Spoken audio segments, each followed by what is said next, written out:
Let's make the baby do the magic hand thing. Come on, baby. Do the magic hand thing.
The host is unmuted. Oh, okay. That was happening, man. That new mic, that thing beating like them 15s over here. Yes, sir.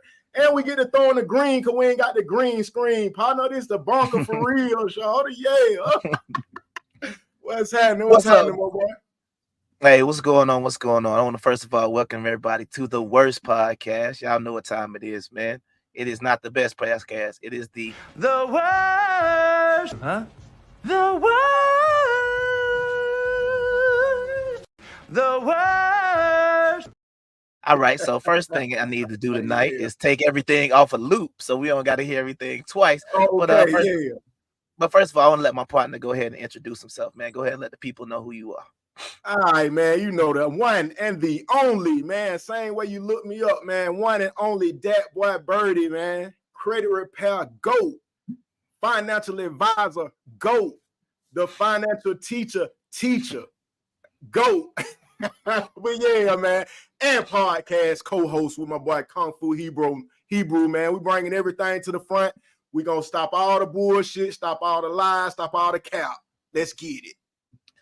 That's what's up, man. Appreciate that. I'm gonna go ahead and like I said, I don't really like talking too much about myself. I let other people tell you who I am. So just in case you forgot, let me remind you one more time. And my man, my brother, Kung Fu Fighting, Kung Fu Hebrew. Ho, ho, ho, ho, ha! Ho, ho, ho, ho, ha! So once again, if you saw the title of tonight's show, we will be putting Mr. Kevin Samuels on trial very shortly. So go ahead and tune in, get your popcorn ready. I will be the prosecuting attorney against Mr. Samuel, and Datboi Byrdie will be on the defense. Anything you want to say before we get into our first segment, kind of lead the people up to something, or you just want to go ahead and get into the first segment? What you want to do? You know I love giving a little extra information, man. Ain't nothing wrong with that every day. So one thing I seen it, the surrounding counties in Georgia, I don't know who watching, where the viewers at, but we got a water outage and a water what you call it? I guess a restriction or some shit. I forgot what they said, but it's like a make what sure county? you boil a boil water alert. Oh, yeah. So we got the Flint, Michigan shit going on down here, man. Be careful, y'all. Do not drink the tap water. They say it's polluted. I'm putting it out there. They say it's polluted. You know which counties that is, or no? You know I know I seen Cobb, Fulton, and the Cab, I think. Okay. So yeah, be careful, man, with that water, man. Y'all don't want the cooties. That's what's up, man. All right. So y'all know what it is, man. It's time to get right into the W, man. Let's talk about these women. Let's go. Yes, don't be scared of falling. Scared of falling. Don't be scared of falling in love. Don't be scared of falling. BeatStars.com. Donate.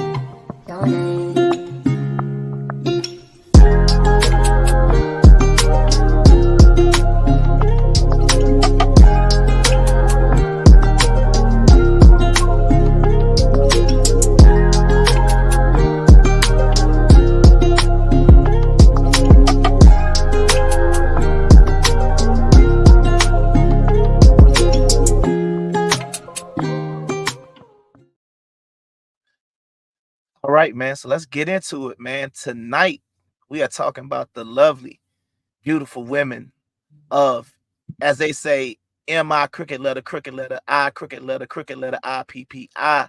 Yes, sir. The women of Mississippi. My boy. That's right. Yeah, humpback. I forgot the humpback part. Humpback, man. Humpback. Yeah, see, once again, that's why it's always good having somebody up in with you. Yes, sir. Let's first of all, man, start about these Mississippi women. Does anything first of all stand out about Mississippi women to you?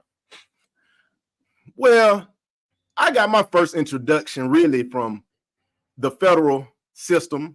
It got me to surround myself with a lot of different type of guys. So from other states, because it's unfortunate that we got to be talking about prison or something like that. But that's the view I got to give, because I spent quite a while of my life in there. So, same as somebody who went to the military for 20 years, since I compared the two. But yeah, so mostly. Let them know what's going on, man. For sure. Red fish, blue fish, knick-knack, paddywhack. Give a dog a bone. But yeah, no, I just wanted to say, though, you had to sometimes be around different people from different areas to understand how people kick it, man. And I just noticed it. Well, a few years ago, I noticed that like Mississippi, St. Louis, Nebraska, people from them areas like that, Wyoming, they're not as materialistic as, let's say, Atlanta, California, Texas, maybe New York. It just, the vibe is different. So, and I think the only way to say the relationships phases right now, or the state of relationships, is really we got to just get back to normal, man. Back to the down to earth. Let's say that. And you? Absolutely, man. as a truck driver, man, I try not to go through Mississippi that much because I'm telling you, man, sometimes I don't want to leave because the women down there, their spirit is just a little different, man. When I'm down there on I-10 and I'm passing through like the Gulf Coast and I'm going through all these kind of small towns, man, you pull up in a little truck stop, man, the women just nice. They got that sweet country attitude for you. From what I heard, yeah, from what I heard, the women down there real loyal. You got to remember in Mississippi, you probably, I mean, the biggest city, what, Jackson, more than likely. Jackson. And if you ever been through Jackson, like Augusta for us, you know what I'm saying? It ain't really it's not a small city, but it ain't like they ain't got it's not built up big like a skyscrapers and shit. Absolutely. Like, because Augusta is a good example. Yeah. Absolutely. So the women that I think from what I've seen are just some of the ones. They seem to be a lot more down to earth, not to be so materialistic. They country, you know what I'm saying? So that probably means they know how to cook. You know, they're gonna be able to make you some breakfast with some grits, really put some things together. You know, they got that country swing to them. You know what I mean? They not like the city girl. For sure. City girls down right now, man. City girls down, man. Absolutely. 10,000 points, man. 10,000 points. Yo, Miami back with Southside. Can I get a trick? I wish I had the. we gonna get the City girls is down, man. She done took the golden shower and all of that, the PP on the face for nothing. From the Diddy, the dirt diggler, the bottom punisher, the power bottom punisher. Wait a minute. Yes, man. She was. You know, Diddy do not play. If he did all that to Cassie for you to be his bottom bitch, you know what you got to do. She just had no problem with it. That's Young Miami we talking about, and that's what she was saying. I'm just a broke girl from Florida. I mean, me being around a billion, it's all good. I don't even care. You know what I'm saying? So that's how that went. Yeah, I can neither confirm nor deny those reports. But once again, he is the one that is tapped in. Yeah, he's the one more tapped in that. But let's just go ahead and highlight some of these women. If you've seen on the background, we got people like Oprah from Mississippi, Brandy from Mississippi, Faith Hill from Mississippi. So that's just a couple of people. You probably noticed some of the other women that's in there, but we just wanted to highlight a couple of women and groups that we see in Mississippi. So let's go ahead and do that real quick. If you didn't know, in 2020, I think that her name is either Asia or Asaya Branch. She was Miss Mississippi USA, and she went on to become Miss America 2020.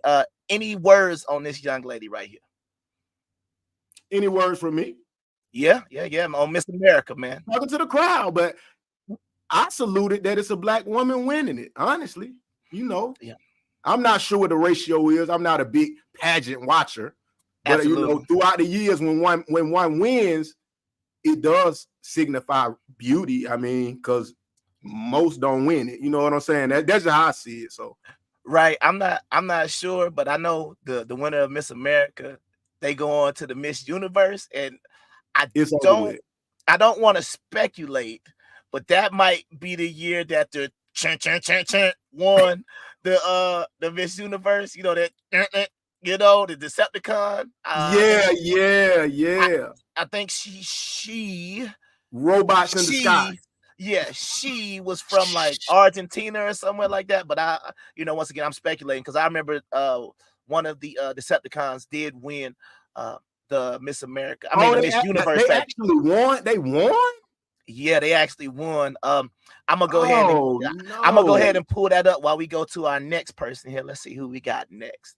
We got Caitlin Harrison, man. This is a young dancer in the band at Missouri Valley State University, man. So once again, we want to salute you just for going to school, you know what I'm saying, representing yourself very well. You know, I was a big fan. I went to Hampton, right? So I was a big fan of the dancers. They was called Ebony Fire. Yep. Big fan of the dancers. So, you know, I got a lot of respect for them. You know, I always thought that was a good thing. You know, Douglas County, we had that, you know. We had the whole change of pace, wasn't it? Yeah, whole change of pace when you see the dance line come out. And shout out to them. You got anything else about Missouri Valley State? That's where Jerry Rice went to school. I don't know if y'all knew that. Oh, okay. Yeah, that's right. Oh, Jerry Rice, man. Yeah, let's go. All right. This is Acacia McBride. She is a a model. So she's also from the great state of Mississippi. Yeah. Then we got Patrice Jones. She's a model from Mississippi. She calls herself La Criolla. So I guess she's representing the Creole people, Creole family that is out there in Louisiana and Mississippi. for sure. Then we got Destiny Alashay, who is also a model, and the women is kind of covering up a little bit, but fellas, if you go on Instagram and type in __ Destiny Alashay, you will definitely see the grits and the catfish. We trying to put you up on some shit now. Wink, wink. We trying to put you in the game. Yeah, absolutely. Let's keep going.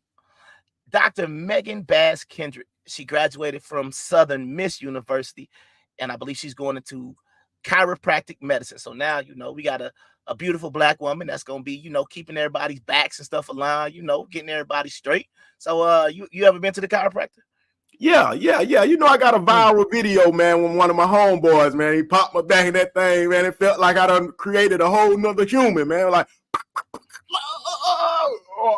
that's what's up, though. I like the chiropractor, man. It gets you real aligned, man. A lot of shit be off. You don't even know it, man. I was so for about 3 weeks off this shit, man. Yeah, I used to think it was either like, I thought they was always gonna like, because you watch the little like action movies when they break neck, it'd be like, I was like, oh, are they trying to kill folks? But and then I thought like, and then for a little while I thought like chiropractic medicine was like, basically they ain't real doctors. But then once you actually go and you see what they doing and you realize that your spine being out of alignment can throw a whole bunch of other stuff off, I was like, oh, this is actually real medicine. It ain't like, yes, it is. That you just come, So respect to this young lady. And then old Miss Kappa Gamma. The bunnies. So once again, if you know anything about Ole Miss, they're well known for their game day celebrations, football wise. And this Running Rebels. Yep. This is one of the sororities on the campus. So we want to shout out the women of Kappa Kappa Gamma. Not only do they, of course, they do the parties, and I mean, I'm pretty sure you've seen some movies and stuff like that, and probably think they do some wild stuff. But they also do community service and other things like that as well. So we want to salute the ladies of Kappa Kappa Gamma at Ole Miss, and you can zoom in and you can see what like I said. But that is some high quality snow bunny. You understand what I'm saying? All right. But yeah, hold on. I didn't want you to go by too fast with everything. I wanted to give the people a little perspective.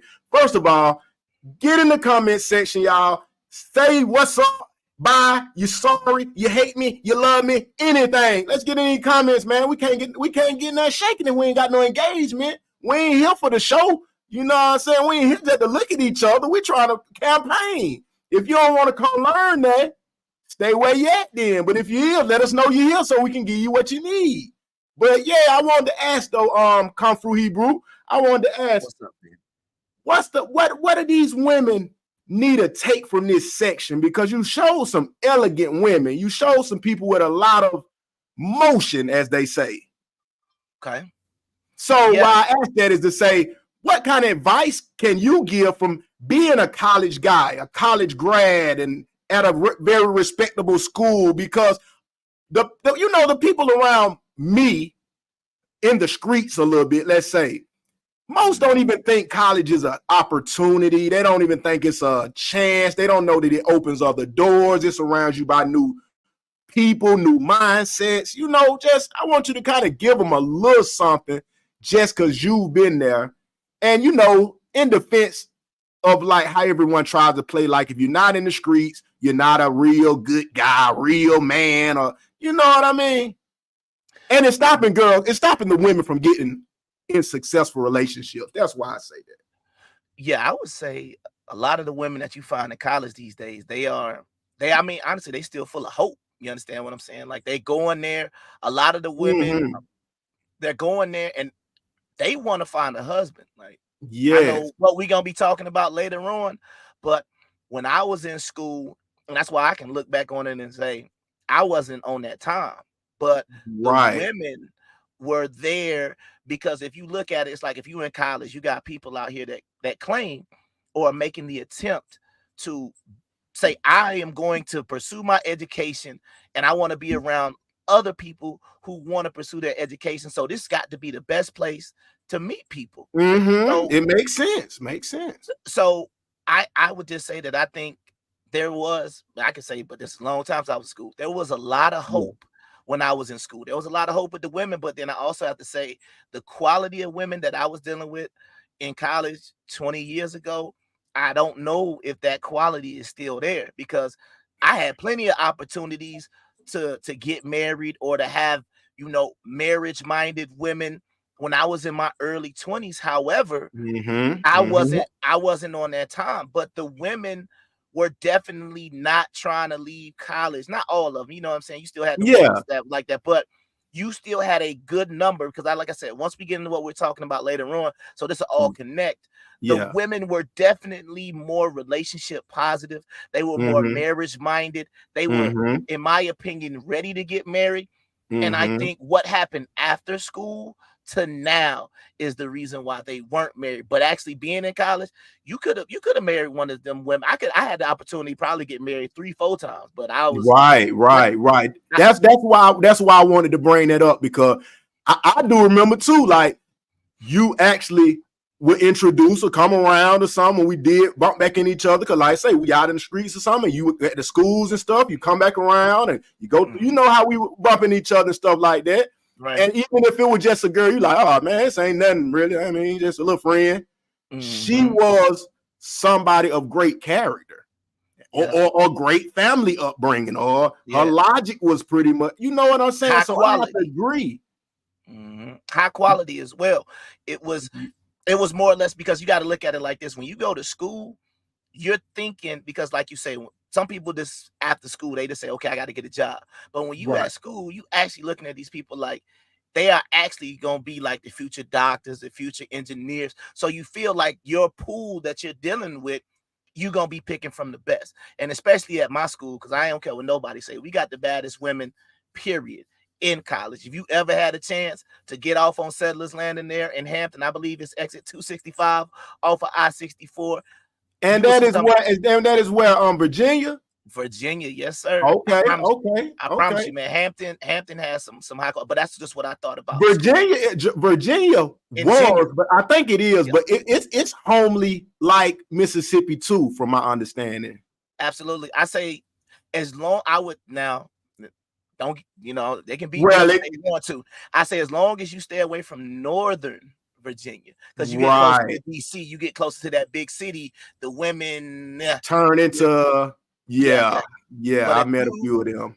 Right, but you know, we're gonna end up probably bringing them up. But if you like on that Harrisonburg, James Madison side, Norfolk, it's some good women in that. They call it the Tidewater area, 7 cities, where Mike Vick and all them from.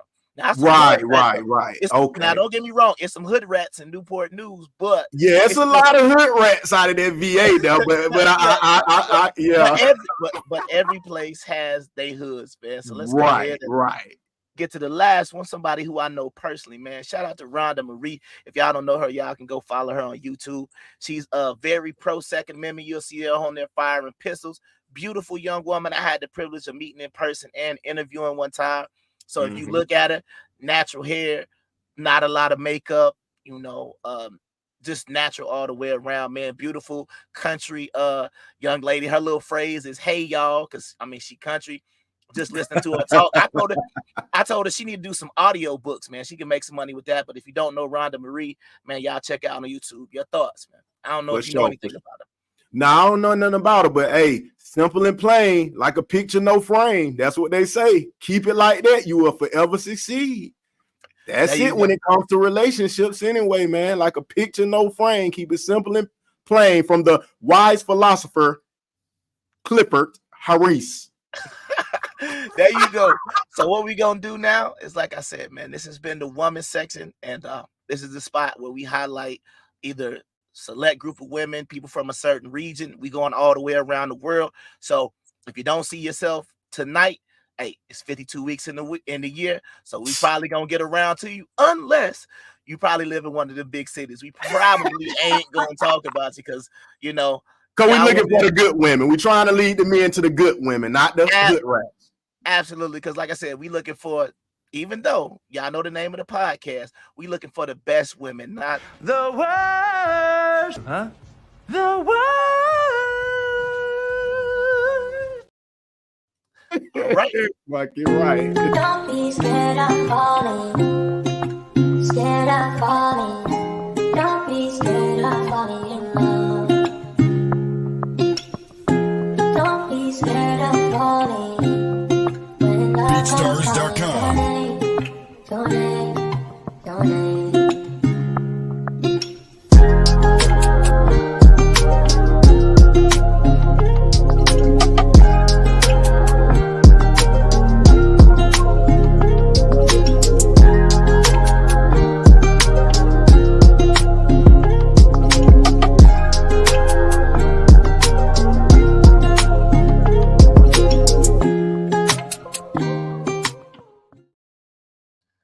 All right, we back real quick. Sir. If you didn't have a chance to watch the show that I did on Wednesday, I was talking to one of my good friends from school, and he is now our second official sponsor of the W.O.R.S.E podcast. So what we're gonna do right now, if all my young and old or middle anywhere in between entrepreneurs, you're looking to build your business, you're looking to establish yourself, you're looking to stop running the rat race instead of being an employee, you want to move to boss mode. Like I said, we got the man this way, fix your credit, and then we got this guy that once you want to get your business and you want to stop being an employee, you can go ahead and boss up. So let's go ahead and hear my dog Carl Gray and see what he got to offer. What's good, my fellow ambitious entrepreneurs? Look, following our successful entrepreneur symposium, we at Prototype Consulting Group are thrilled to invite you to an exclusive opportunity. Yeah, I'm talking to you, the driven professional, striving to align your career passion with success, yet facing challenges in sales and market reach. It is time to transform your journey now. I want to introduce you to our 5-day Revitalize Your Offer Challenge. It's a dynamic, hands-on experience designed to empower you. Here you'll learn to craft an offer so compelling that your clients will be eager to say yes. Day by day, you'll gain invaluable insights, learn to think like your customer, understand the intrinsic and extrinsic values of your offerings, and master the art of creating an irresistible offer stack. Now, what's more, this transformative journey is completely free. I'm giving it to you as my birthday present, right? Now, there is an option for a VIP upgrade offering more value. Now, our approach is very direct, solution-focused, and tailored for you, the emerging entrepreneur. Now, we're dedicated to your growth and success. Spaces are limited. I can't ask you questions all day long. But if you if you enroll now and take the first step aligning your passion with profitability, visit our website and join the Revitalize Your Offer Challenge today. I look forward to seeing you there. And I'm out. All right, man. Yes, sir. Yes, sir. Hold on. Let me get a little word, man. I just want to say, man, how time flies, man. One day we was the little 21-year-olds thinking we knew it all. Next thing you know, double that number, and we plucking gray hairs out of everywhere. Yeah. Like I said, it's crazy. Like I said, I know you now. That's crazy that I can say I know you over 30 years. And I know that brother for 20 years. You know what I'm saying? Like 24 years now. I know him since 2020, and we in 2024. So I've known that. I've known that. Go ahead. Now, it made me think about, you say 30 years, bro. We was playing, and I thought about this because my partner got his son playing rec ball. Nigga, we was on there playing rec ball against Dillard Park, man. And goddamn with the t-shirt. Oh, man, that's crazy. Come on, with the color. I forgot what color was that. Were we orange? What color was the jersey? Yeah, I think so. I think it was orange or some shit. I don't even know, man. Okay. Well, let's go ahead and get to it, man. Y'all know what y'all came here to see, man. If you saw what the show was going to be tonight, man, this is with all due respect. We're not trying to disrespect this man because we know he has passed on. So what we're doing tonight is he is not on trial, obviously, right? But what he taught, his doctrine or what not, is on trial tonight. So that is what we'll be talking about. As far as him going, we're not trying to disrespect the deceased, but what we are trying to do is say the legacy that he left behind, some of the things that he taught. Did he make some good points? Was he wrong? Did he have some positive outcomes? So tonight, like I said, the attorneys of Hebrew and Jacobson will be prosecuting Mr. Samuel's doctrine tonight. Yes. And my boy, Datboi Byrdie, will be defending Mr. Samuel's and the black community, say that he was positive. So let me go ahead and get to my opening statement. Today or tonight, depending on wherever you're watching this, I will prove beyond a shadow of a doubt that Mr. Samuels is guilty of misinforming, misleading, and misappropriation to the black community. So that is what I'll be talking about tonight. Mr. Byrdie, would you like to give an opening statement, sir? Well, I'm having a rebuttal to your opening statement. So I'm here to prove beyond a shadow of a doubt that Mr. Samuels is not guilty of misinforming, misleading, and misappropriation to the black community, because as we can all see, they're still suffering as of today. No problem. All right. So we just want to, our judge has just let us know that he has something to say. The jury will please disregard counsel's entire opening statement. All right. So we are ready to get into it, man. So let me go to my first point. My first point that I would like to make about what Mr. Samuels taught was the average man claimed high value. You had brothers out here flipping burgers at McDonald's. No disrespect to whatever job you had, but I believe he was very clear on what defined a high value man. So what ended up happening was he had this cult-like following of people who basically followed him in this manner. Training facility. Hot value, hot value, high value man. Kevin Samuels submit. Value, high value man. Kevin Samuels. Join us, my brother, as we wage war against these low-value females. In the name of the Father we never had, Kevin Samuels, the Son that we will not raise fit, and the Holy Fresh. Do you not know that these hoes have kids? Kids! That means the vagina has been used. Used vagina. Used. What man want a vagina that don't come with a tag on it? I can't get jiggy with that shit. Kevin Samuels said. Everything right here in the book of our Lord and Savior Kevin Samuels. My alpha levels are reaching 9,000. Kevin Samuels said. Shit. I now turn it over to the defense. Great video submission. Great video.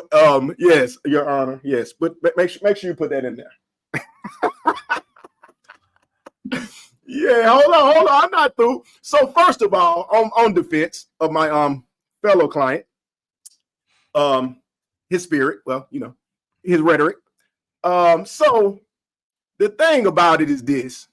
First, we have to understand what the high-valued man is, because you're somewhat right about the burger flipper trying to be high-valued, and that would be incorrect. Yes, that's not what is meant. So I'm going to get into it a little bit. High-valued, you have to have 5 to 10 years consistent of making X dollars. We'll just say something like 100K or better. Because the thing about it is, if we haven't learned, people, from the pandemic, it's easy to run across money. It's easy to have a good year. It's easy to have a good 6 months. It's easy to slap a Mexican across the head and take, excuse me, Mexicans. I'm sorry. It's easy. It's easy to slap somebody across the head and take their check or their...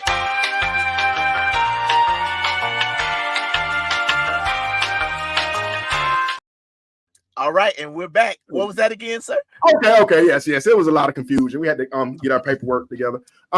So we understand the reasoning of how people can think they're rich, you know. So that's the whole thing. We have to get an understanding of the high value. It's a lot about that it has to be 5 or 10 consecutive years, and it cannot be a lottery winning, lucky draft pick. None of those count because it's kind of like just a blessing. That, I mean, you know, that's not high value per se, because you can tear an Achilles or ACL and money gone. You know, Delonte West, thanks to you, buddy.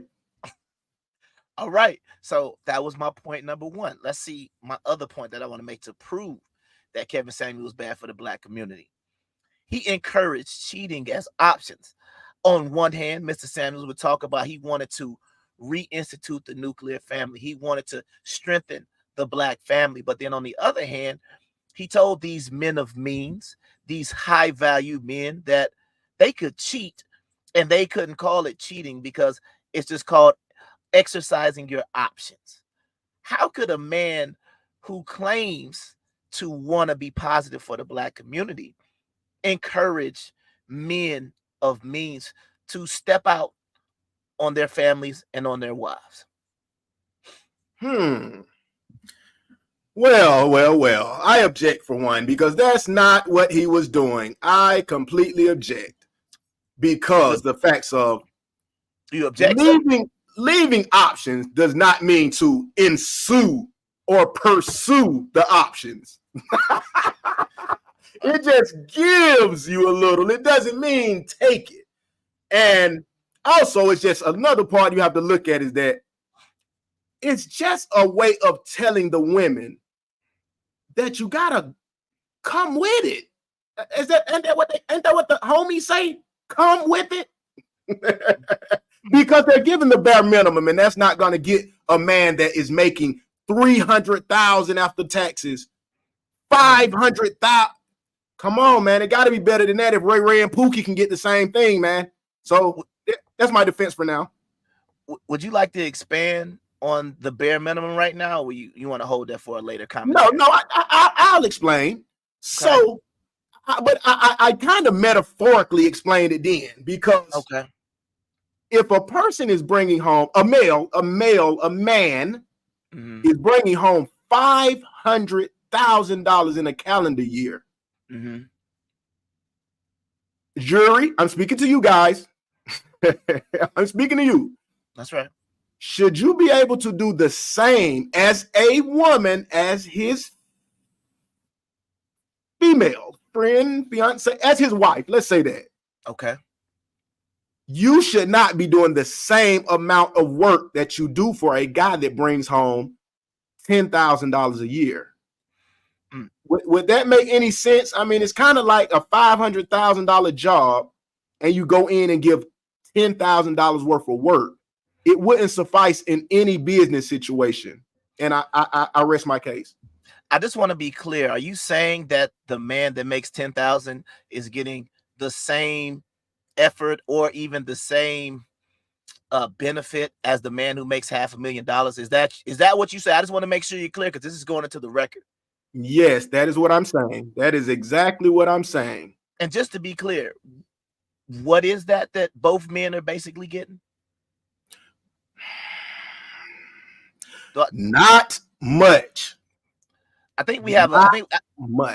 I think you entered a visual into the exhibit. Would you like me to play that for the people? Well, what? Yes, this is the appropriate time for that.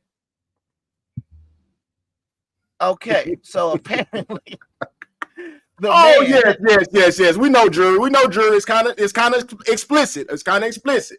But with that video, the video evidence, this is exhibit 127. Okay. And the thing is, this is all we're getting. This is all the high value men are getting. Their girl at home while they're gone on TikTok and Instagram twerking. No help with the business, no help with the financials, no setting up the shows, no setting up the deals, just twerking. Okay. Well, they have been very clear about that statement. Let me go on to my next point. Average at best. This is the show that made Kevin Samuels. First of all, I would like to say I think this was just a disrespect and a shot in the face to many black women out here, because he told this beautiful black queen that first of all, she's average at best. Okay. That is what Mr. Samuels told this woman who had a dog, a cane corso. She had a dog grooming business that had made over $100,000 for over 3 years. How dare you say that this beautiful black queen is average? I rest my case. Okay. My turn. I'll step in. So once again,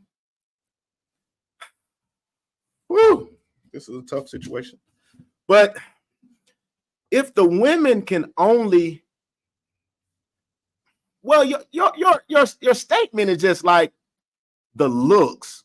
Is that all you're thinking they have to bring to the table? Is the looks? Hold on, the looks and the twerking, and you're supposed to successfully satisfy a $500,000 earner. That's what I'm going up against here, right?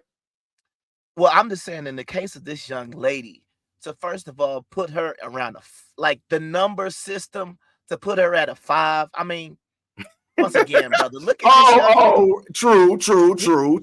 Yes. We probably could give her like a 4.5. We probably 5.5. Okay, we'll give her a little boost. But the thing about it, let me get to the juiciness of this. Okay. The juiciness. Because really the thing about it is this. Can we count her face if it's not her face? and I honestly want to let my boy kind of break this down a little better, because I just don't get it. Let me see if I got my boy somewhere, man. I just don't get this part. Let me see if I can pull up my evidence, sir. All right, go ahead. You can go ahead and present that. I was going to do like my Drewski. What do you mean by that? You will sure enough see in a second. How about you wipe that paint off your face and then see if you still got that same confidence when you talk to me? 99% of you women won't. See, now everybody lied to themselves, but not like women. See, I met this one female out. I don't know if she was drunk or not, but she kept saying, I'm a bad bitch, I'm a bad bitch, I'm a bad bitch. I'm like, all right, bet. Let's go out. Let's enjoy ourselves. Let's have a good time. But leave that shit home. Leave the wig, leave the makeup, leave the eyelashes, leave the eyeliner, leave all that shit home. Let's go out. Let's have a good time. She wouldn't do it. But I thought you said you was a bad bitch. What you should say is, I got a badass costume on, and I would respect that more. Most women won't go to the grocery store. They won't go to the gym. They won't even walk to the mailbox without some makeup on. You must feel like you deficient if you feel like you can't go outside without a full costume on every time you go outside. Oh my goodness. Valid points, exhibit 116.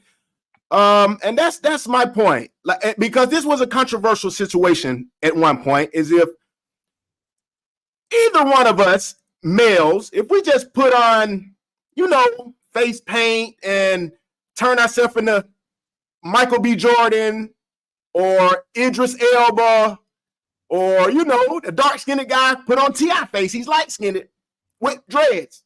Would that be fair, or would that be catfishing, or would that just be complete deception?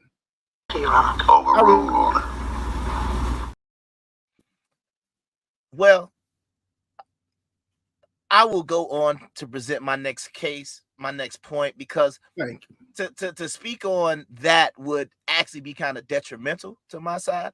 So I will let you keep presenting the defense as I continue to prosecute. But if women need enhancers to make themselves feel beautiful, then they should be able to, if we were speaking of the military, don't you want the military to have all of the tools and things that they need? So if they need extra tools to feel comfortable to go outside, then they should be allowed to do that. Let's continue.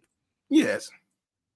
The next thing that Mr. Samuels did was he lowered the value of education and earnings. He told these women, it doesn't matter if you're a doctor, a lawyer, a nurse, you've been to school for 10, 12, 13 years. you make over 100,000, 200,000, $500,000. He said that the money, the businesses that they built were not important to the men that he was speaking to. So once again, as if you haven't been paying attention, he told men that they could cheat. And now he's basically telling women that your education will not bring a positive outcome as far as your relationship goes. What do you have to say to that? Well, first of all, your guys, jury, I see the jury is kind of swaying toward the pandering. You know, that's what's working these days, Your Honor, pandering. So, because you're getting a lot of salute. Wait, hold on one second, because we have a surprise witness that just showed up. 1 second. We got to go to the surprise witness for 1 second. He had something that he wanted to say. If I could just find the surprise witness. Hold on, I'm sorry. I hated to interrupt your flow. Oh, it's okay. I got it. Don't worry. But we do have a surprise witness that has something to say about the pandering. It doesn't matter how it makes you feel. All right, continue. Okay, so look, this is it. All seriousness, it goes along with the makeup. Okay. This slide just perfectly slid together.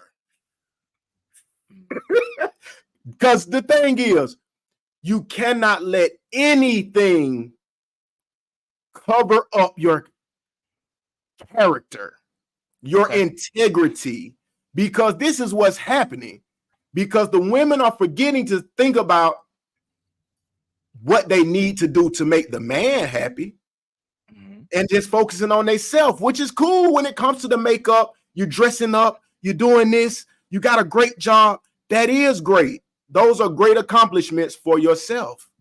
Okay. But where does the guy, where does the husband, where does the leader, where does the financial man or rock, where does he fit into this? Because in situations of the earning, I'm going to give y'all a gem. I'm going to give you a gem. Hold on, let me go on the vault for a second and get this gem written. Okay, back. All right. The thing about it is this. This is going to be a hard one to take in, ladies. But being a woman that makes, you know, I'm using the magic number like 100K because it makes people like, oh, 100. Right. So the 100, sorry, jury, leave me alone. You're confusing me. But the women, this is a real important thing because I know y'all don't want to miss this one. You cannot attract the higher earners when your job and your career isn't really that high of an earn. The only ones you're attracting with that decent 70, 80, 90, $100,000 a year are men who don't make anything. or your gurus or your trap stars that sell $800 worth of drugs a week and go re-up and got $200 again. They go make $800. They got $200 tomorrow or got $800 again and $200.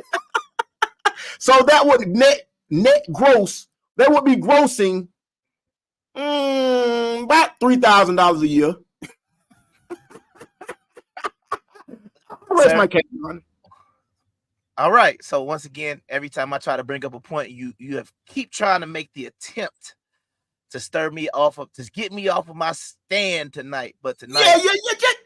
No too much pressure. But I did want to mention and make this specific. Okay. Great earning women are targets of broke, powerless, need of help boys. I rest. All right. The next thing that I had to talk. See, I like reviewing. So as I go ahead and I continue to build my case, Mr. Samuels reduced women down to a dress size. When he was talking to these women, it was always the same thing over and over. He would ask their age, right? So he was a ageist. and then he would ask what was their dress size. So he was a sizist as well. So all the ist could be applied to Mr. Samuels. And he would always ask him their dress size and do things like height, weight, BMI, things like that. So women were just reduced to the number on their clothes.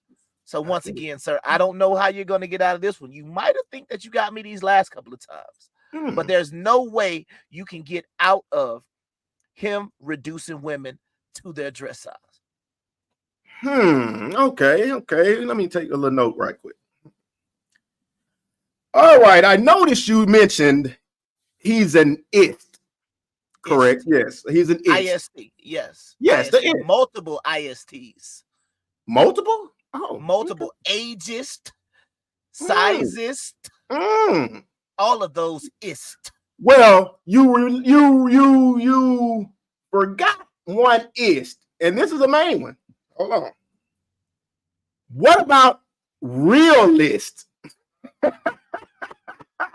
How do we skip realist when we do isting? But to go further, Margot, this just goes on to say ageist. The facts are the facts. The facts are the facts, man. If you are, we're working on a clock. I'll get to you, James, in a second. But we're working on a clock. Women don't have the same clock as the men. This is what my client, Spirit, was speaking on. You don't have the time as a woman to be as picky and choosy and telling niggas what you won't do and telling people what you. It's not that time. You got to think. You only supposed to be getting pregnant at about 18, 19 now. That's that's understandable. Then you only got the 20, 25, 30. Whoa. 32, 33, 35. That's a small window.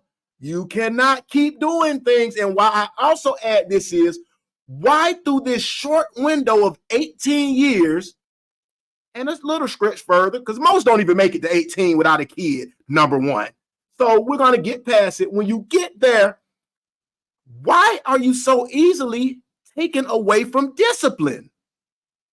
Because the dress size matters, because it's an example and a what's the word I want to say example, but it's I guess I'll use example. It's an example of discipline being shown. Because your dress size, if discipline was a dress and the lack thereof is a 28 and the average is at 20, it's a lot of lack thereof for the women who want to be broadcasted like they are doing the right thing, aka winning. I'll rest.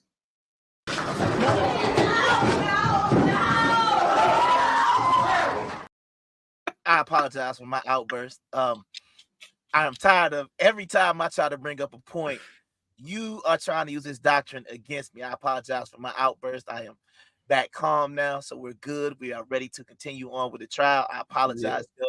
One quick thing. I didn't want to cut you off, but I did want to. They did want to address the juror James Stackhouse real quick, because yes, you're right, James.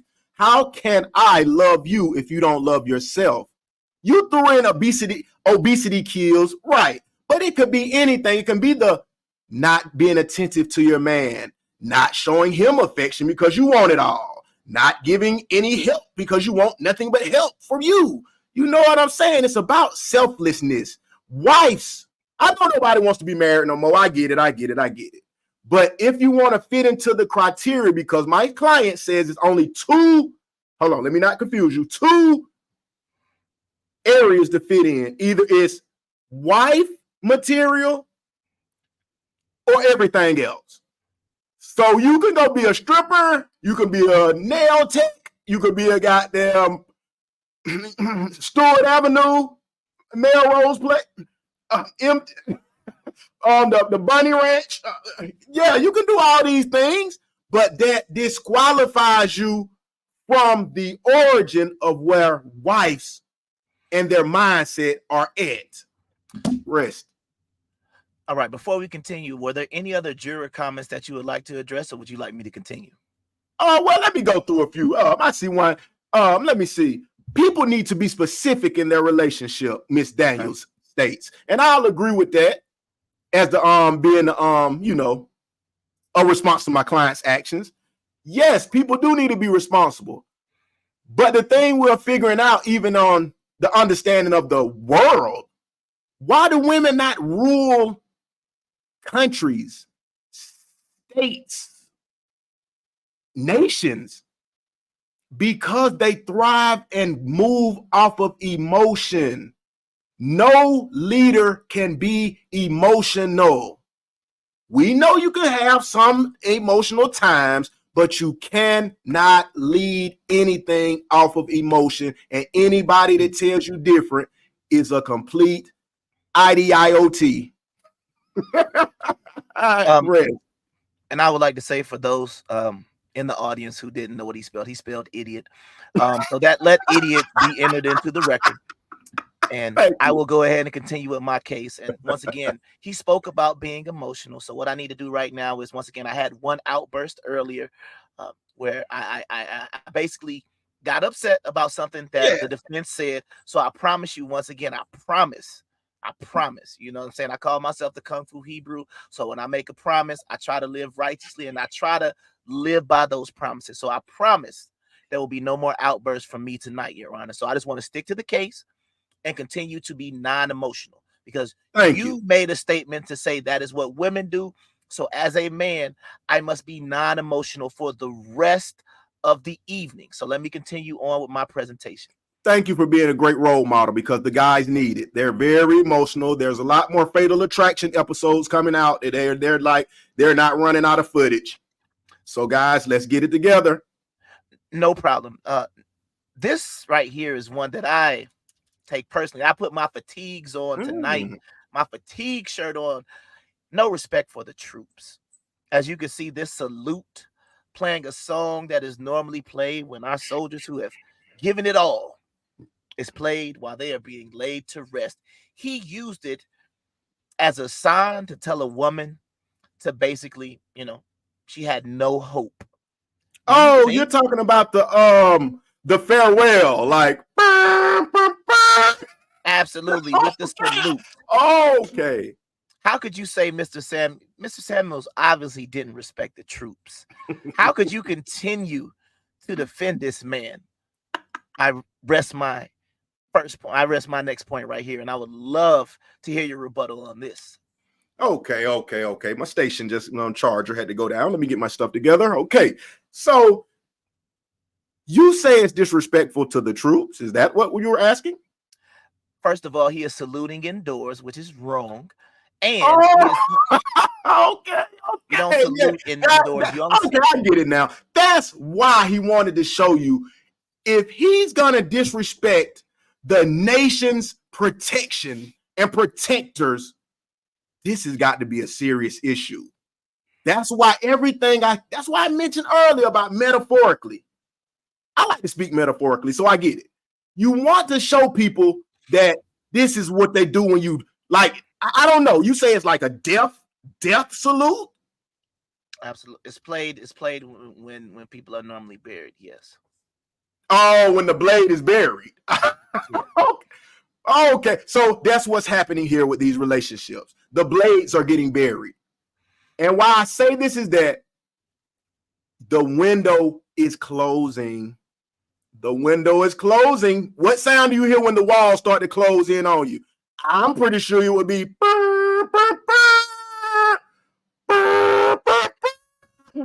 It's over. No more time to say what you could have, should have, would have done. What can you do?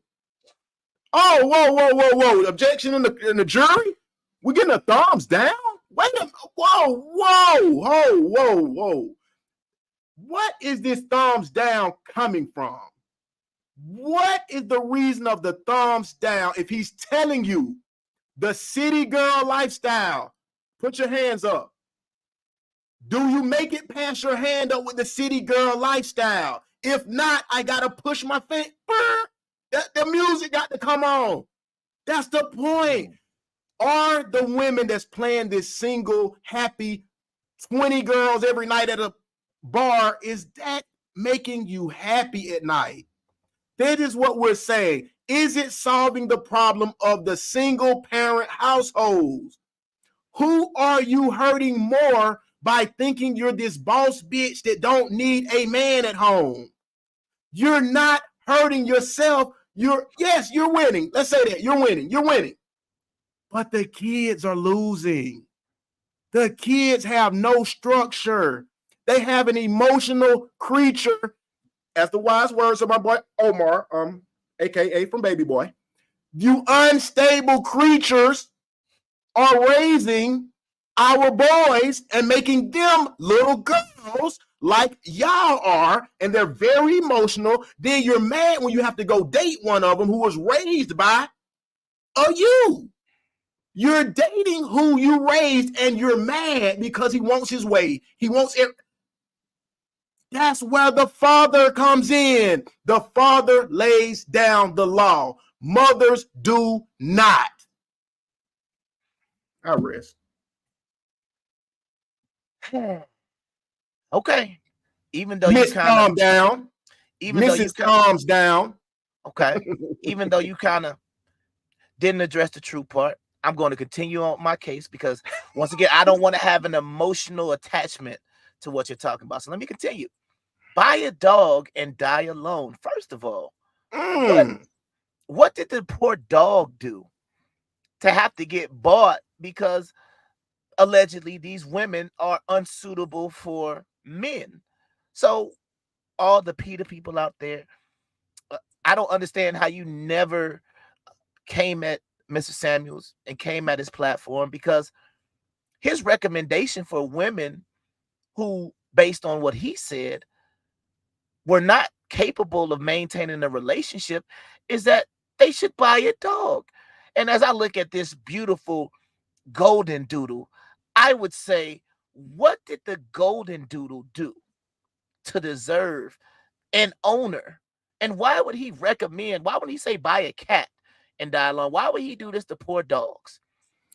Let me give my 2 cents on this. And just because I'm in the jury section and they're talking about, I think it's a much bigger problem that Kevin Samuels was putting out. I think everyone forgets that Kevin spoke to men before he dogged women.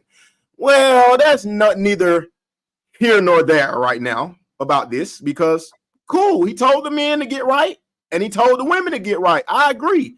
The women took it offensive. The men didn't, because we told our whole life to get it right. We don't have a cop out. We don't have the government to give us free housing and free food, and we don't get it. We as men do not get handouts from the government, and we already accept it. We're cool with it. That's the difference why we would never be equal, because the women aren't cool with it. They're complaining about the shit they get and what they wanted, and they're banking that they don't need a man when the government is their man. And also, let's throw the dog in. The dog is becoming your man. Because you know why? You want to steal our best goddamn friend. That's what should be the thumbs down. Why are you stealing man's best friend? You know why? Uh-oh. Whoa. Let me go on my notes for a second. Hold on. Okay, you know why they're doing this? They're buying the dogs because a dog requires nothing, and he will still praise you daily. That is what the women are looking for, a dog's traits in a man / a husband. You want to give the bare minimum, because you got to think about it now. You can starve a dog for 2 weeks, throw him in a cage, slap him with shit, slap him with the newspaper, and he'll come back the next morning and come over there and, you're the best. You can do no wrong. And that's what women are looking for from men. Even when they're doing wrong. This is where the thumbs up needs to start coming out. You cannot try to substitute a human being for a dog because they require less. This is the whole debate of my. Woo, it's getting to me. Woo, I want to catch the Holy Ghost. But you cannot substitute a dog that requires nothing. Because the dog, I guess subliminally, you try to brag to the dog about your job, and the dog, he likes it. You brag about having too many kids, and the dog says, but the men are correcting you. The men are correcting you, and you hate it.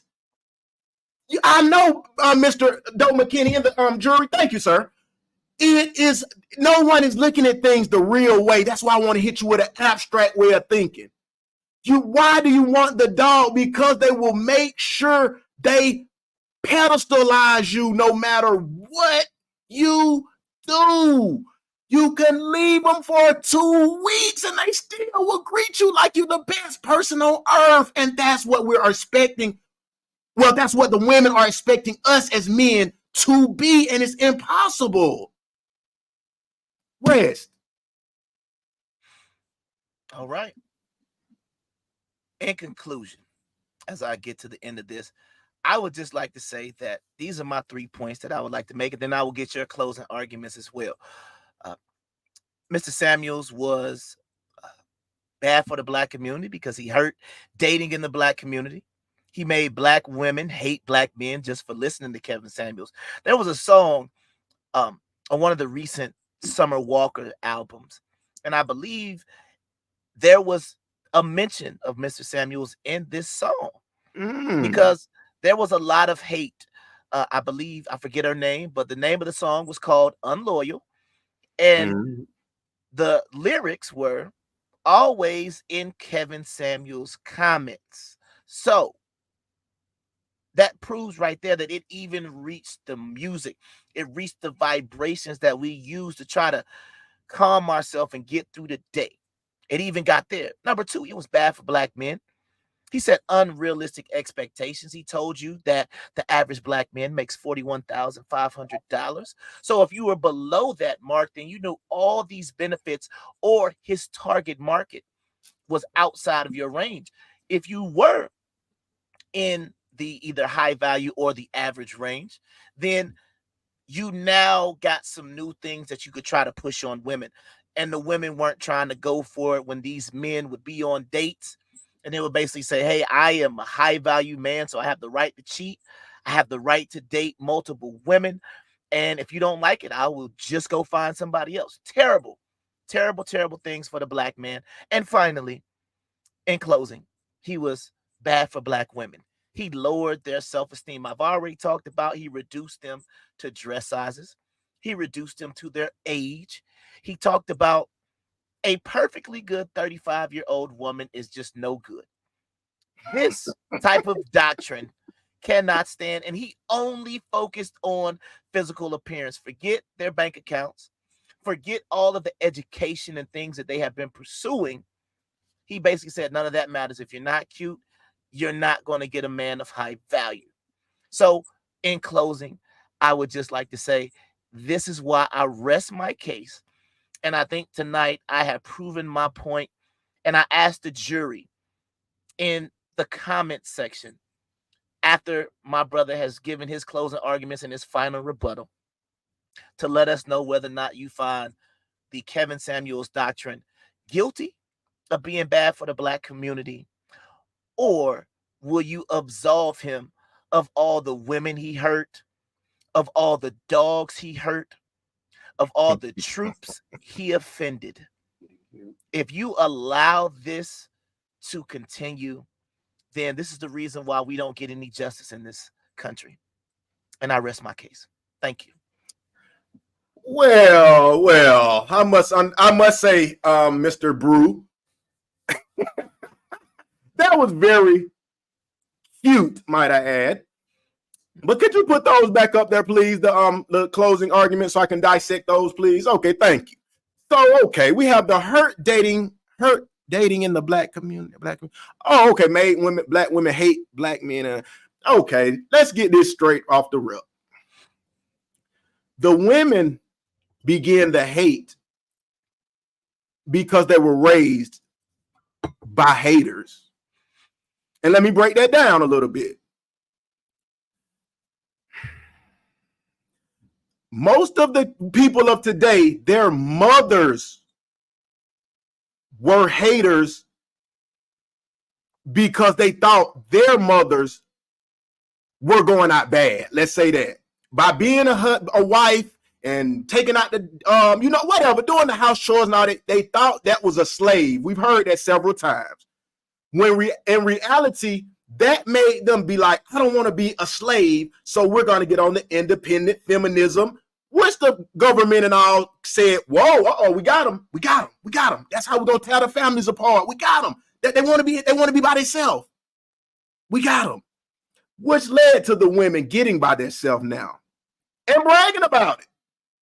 Because your mothers have instilled in you only to go to school. You better get your own money because the man ain't shit. The man ain't this. The man ain't that. While what you were speaking on earlier is in the college girls, not to give anybody no stripes, but most had full, or let me say this, 2-parent households where they seen a great example of a man. So all the, I don't need a man and men ain't this, you couldn't have seen a great example in your home and say these things, because anyone who had a father in the household or even a father figure knows that he developed the structure. He was the one that you get the last say so. He was the one when everything seemed like it was going the wrong way, he made sure things stayed in line. But now that we got this unstable creature running every household, look at the unstable creatures you're creating. Even the men. Or are they? That's the thing. Are they even men now? It's done turned into a cool thing for the men to wear skirts and eyeliner.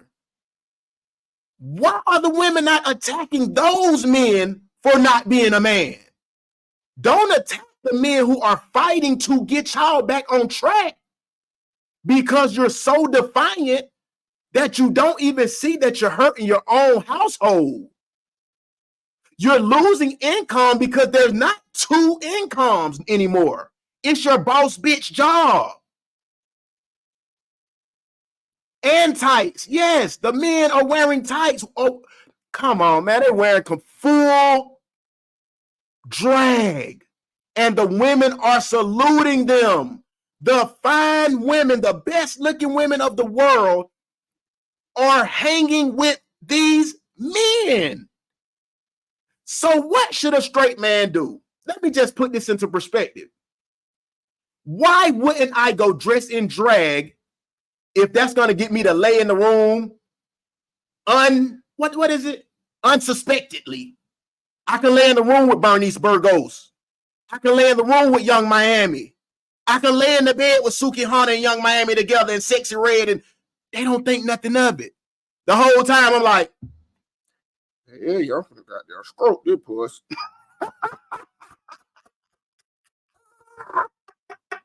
But I'm just showing you. I'm only making y'all think outside the box. This is what I do, is make you think outside the box.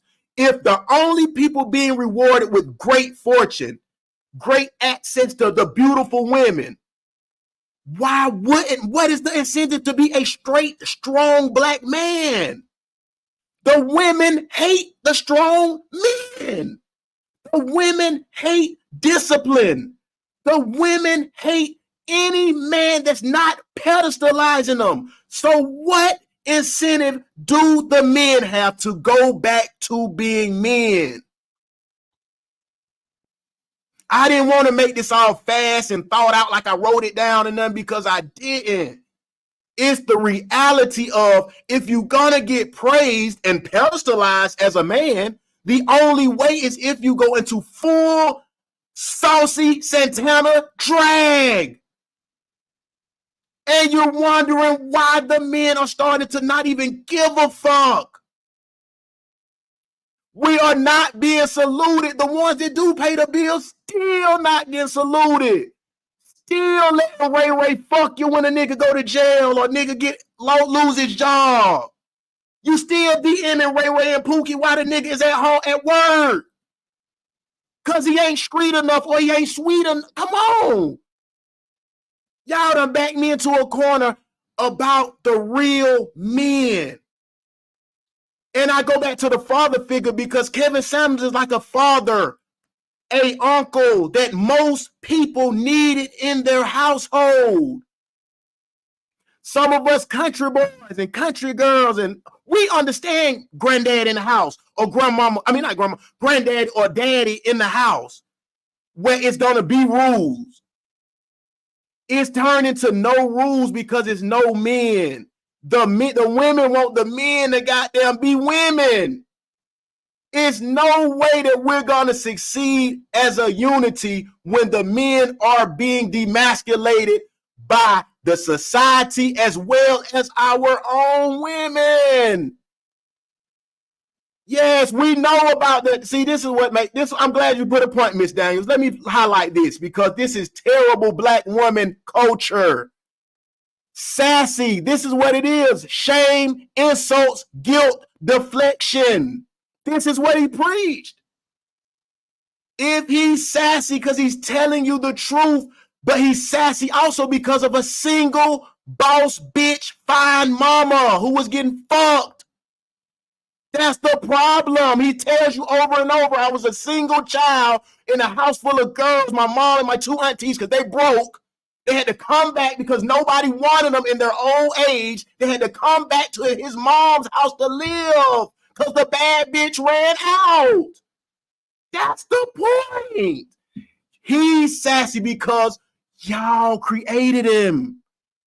The fine bitch that can get every nigga in the club. The one that got 50 niggas in her DM. You created a Kevin Samuels and he's living in your house with you and he's 8 years old. You better get ready to bring the tambourines out soon. I'm out. Recess. All right. That was a very, very impassioned closing statement. A very, very bold, but it doesn't change the facts. And I am glad to know that we have an unbiased jury out there that is going to decide the facts of this case. Hold on. Let me interrupt once again, because we're getting a lot of traction to jurors. One says it's okay to listen to certain sassy men. I'm telling you that if y'all are raising them, it's going to be more sassy men because you will not leave a man in your household. You're too enabled. You think you can have multiple, every man in the world likes you and all that. You're doing nothing but making sassy men out of your son. That's the problem. Yes, Kevin was sassy from a single mother. So why are y'all still saluting no dad in the house? Like I said, the tambourine is this. That means when your son come in shaking that tambourine with that sausage in his spine, don't just pay it no mind. That's the reality of it. You being this type of woman is going to raise a girl. Even if he likes women, he's going to be extra emotional, ready to kill every woman, beat her up. Come on. The proof is in the pudding. You're mad at what you're creating. But I had a few more points because that's not it. And yes, Mr. Maxwell, a woman cannot raise no man because like the wise poet Charleston White states several times, from being in the juvenile systems working with children, and this is what most don't understand, it's 9, 10, 11, 12, 13-year-old boys that's still sitting down and pissing because their mama taught them everything. They don't even know to stand up and pull it out and piss. Have you ever thought about that, single moms? Have y'all ever thought about that, single moms? Your son does not know he's supposed to stand and take a piss. He's sitting like he has a vagina. But also for the closing, I don't want to, man, this is such a touchy subject, man. That's why his spirit lives on. It's such a reality that is still not working. But I wanted to go back with this because I had a few closing things to say. First off was about the situation with the McDonald's worker. I love that slide. You gave me more ammo because men, a rich woman, say she's making $300,000 a year, will never give a McDonald's worker a chance. Unless it's through friendship or something like that, you will never give them a chance. If a Beyonce, Kelly Rowland, Rihanna, Saweetie, Pretty Woman, whoever you want to put in there, Cindy Crawford, if they work at the Prime, if they work at McDonald's, it's plenty of chances for them to still get a millionaire who comes through and just say, damn, I want to start everything. Hey, come on, man, let's go have some kids. And you can just get picked up from McDonald's. A Precious, not the same. Precious is going to be kind of hard to come from a McDonald's to there. That's why we say the dress size and the looks, because that's a nice comparison. Precious at McDonald's, Rihanna, Beyonce, the higher ups. Yeah, with those looks, you possibly could just get a millionaire from being in McDonald's if he wants to be a leader, which he naturally is. Okay, I'm not done. Okay, and this is the thing. Men feel that they are doing too much because we got to think of the Cheesecake Factory situation and all of that. So I got to meet you the first date. I got to go spend $2,500. If I don't, you're going to clown me. If I do, it don't guarantee me shit. I might fuck up my mortgage money and you don't even give a fuck. You back to Tony tomorrow. Come on now. I'm just trying to figure out what do the women give, especially when you're declining dates at a nice ass restaurant. That's a branch, a franchise. That's come on. Now, hold on. Let me go to the next thing. The danger zone. We all know about this. As Kevin Samuel said best, the danger zone. And this is what we get when we have took all our time as men to save our money up. All y'all, it was fine when we was 18 and 19. You didn't want nobody but the basketball player or the star athlete who mama and them gave them money at school. Y'all didn't want the regular men who was real men. And now when time is allowed and you done got your back blowed out 14, 20, 15 years straight, repeatedly, then you come back talking about, I'm ready to settle down. Yeah, y'all don't keep it real. Y'all ain't no real men. Y'all sassy. You don't like me, you sassy. Hold on. You ain't shit, nigga. You some bullshit, nigga. You don't fuck with me? Hold on. I'm lit, girl. I'm lit. Oh, that nigga T might be gay. He don't want to talk to me. That nigga, he like Kevin Samuels. Sassy as hell. He got standards. He's sassy. He won't fuck with me. Girl, he don't know, but I still feel like I'm 20. Yeah. I don't want no more kids though. But I mean, you need to be making $500,000 a year. What you make 120? That ain't enough for me. Hold on. It ain't.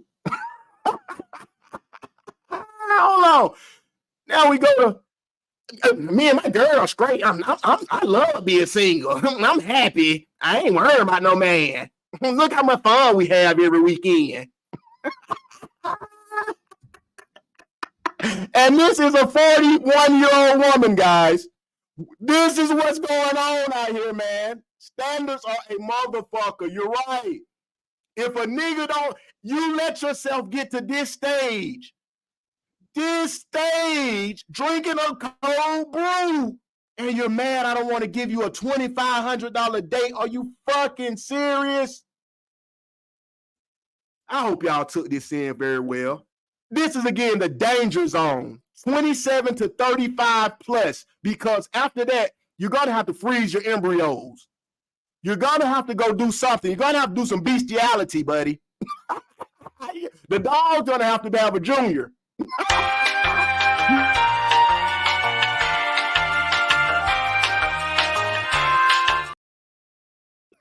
I'm sorry. I'm just getting, I'm getting emotional. I'm sorry. It's just, God, I love my people. God. Woo, hold on. Almost through. Let's see. Woo. Okay. As the relationships, the men are just tired of getting the shitty end of the stick. You know, one side's clean, one side's got boo-boo on it. Which one you want?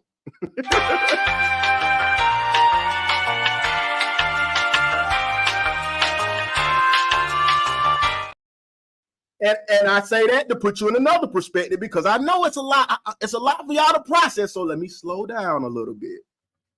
I say the shitty end of the stick because of this. Let's do a quick comparison.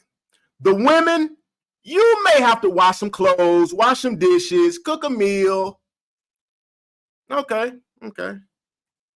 The man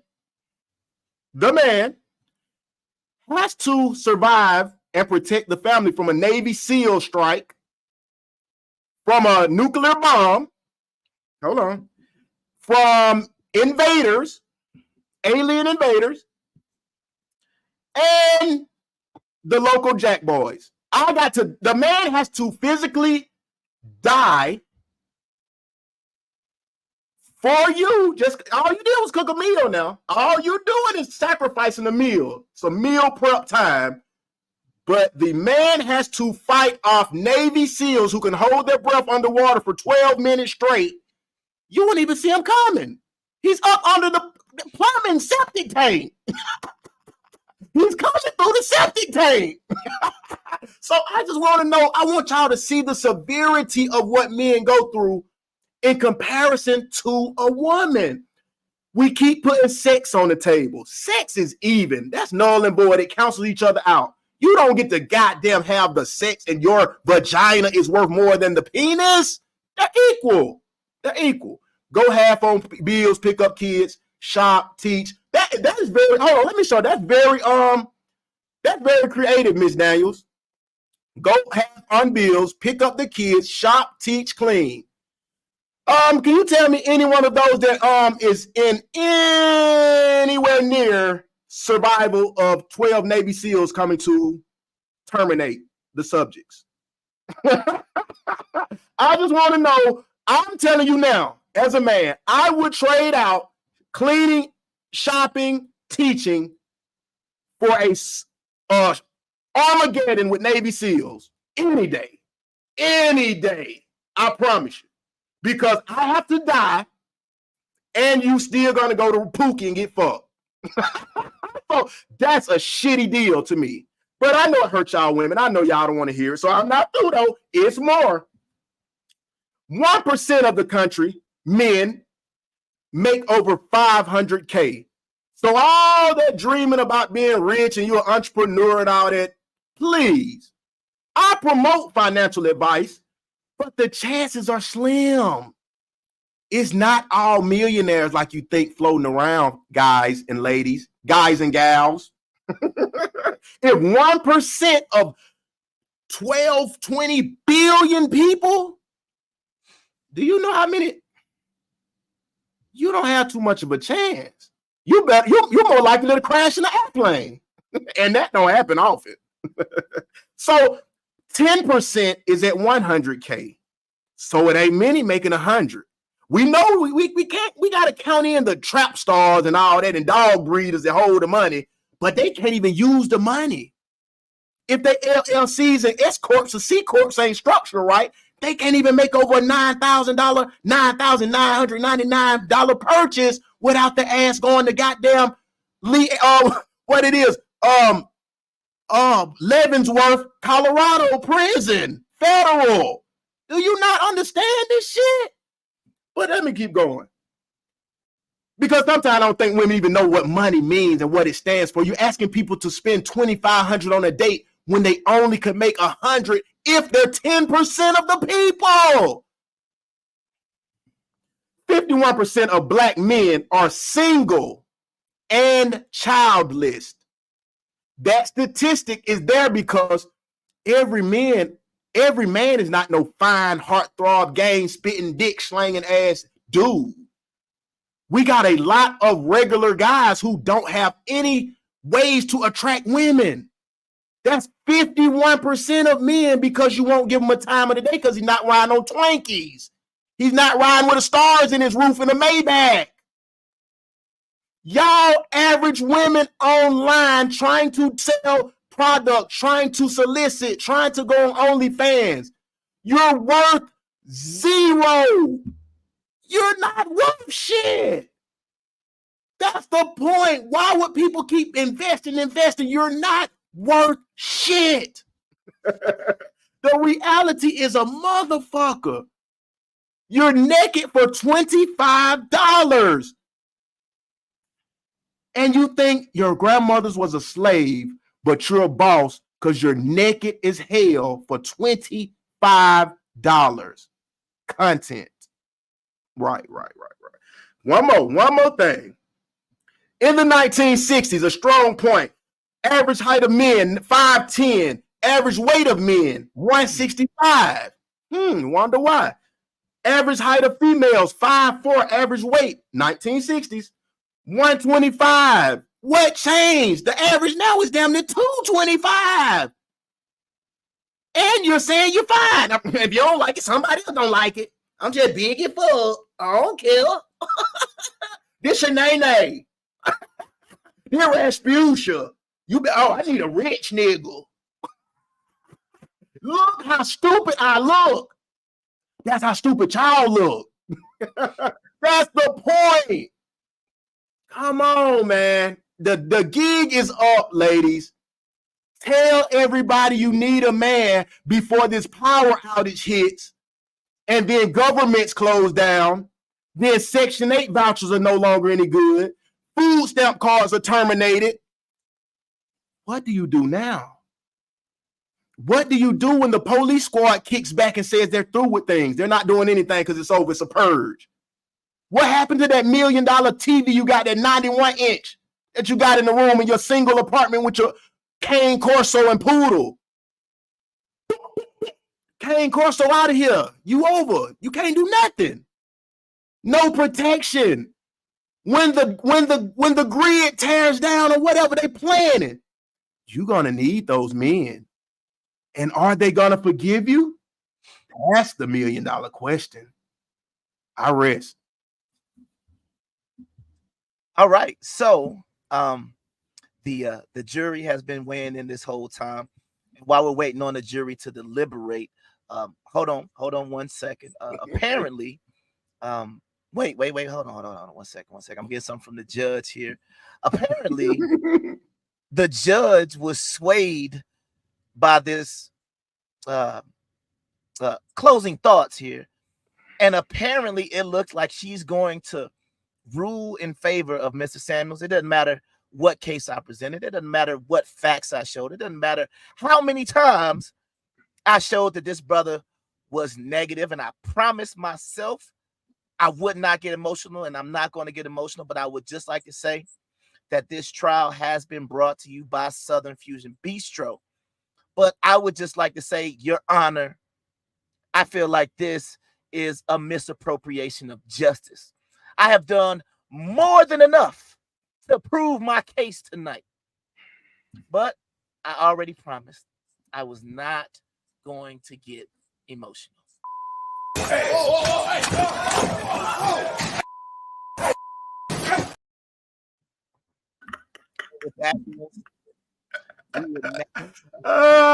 It will make you feel like that. It will, because the truth hurts. The truth hurts. So we will now turn things back over to the jury, and you go in the comment section and you let us know if he is guilty or not guilty, because the judge who was trying to take away my victory, she is incapacitated right now. So we are turning things back over to the jury. And once again, like I said, this trial was brought to you by Southern Fusion Bistro.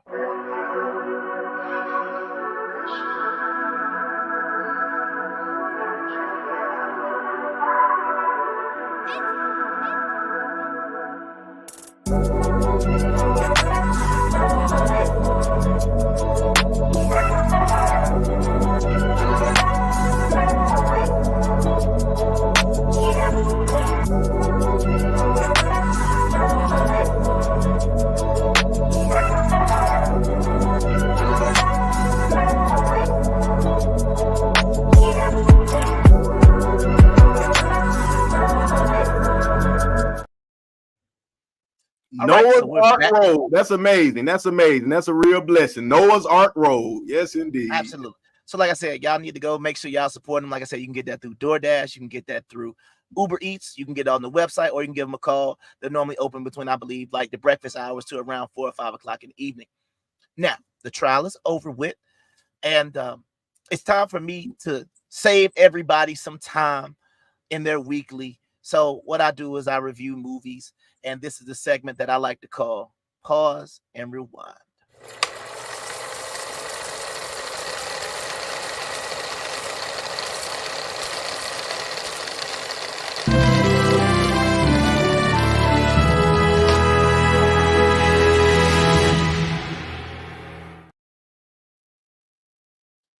All right, y'all.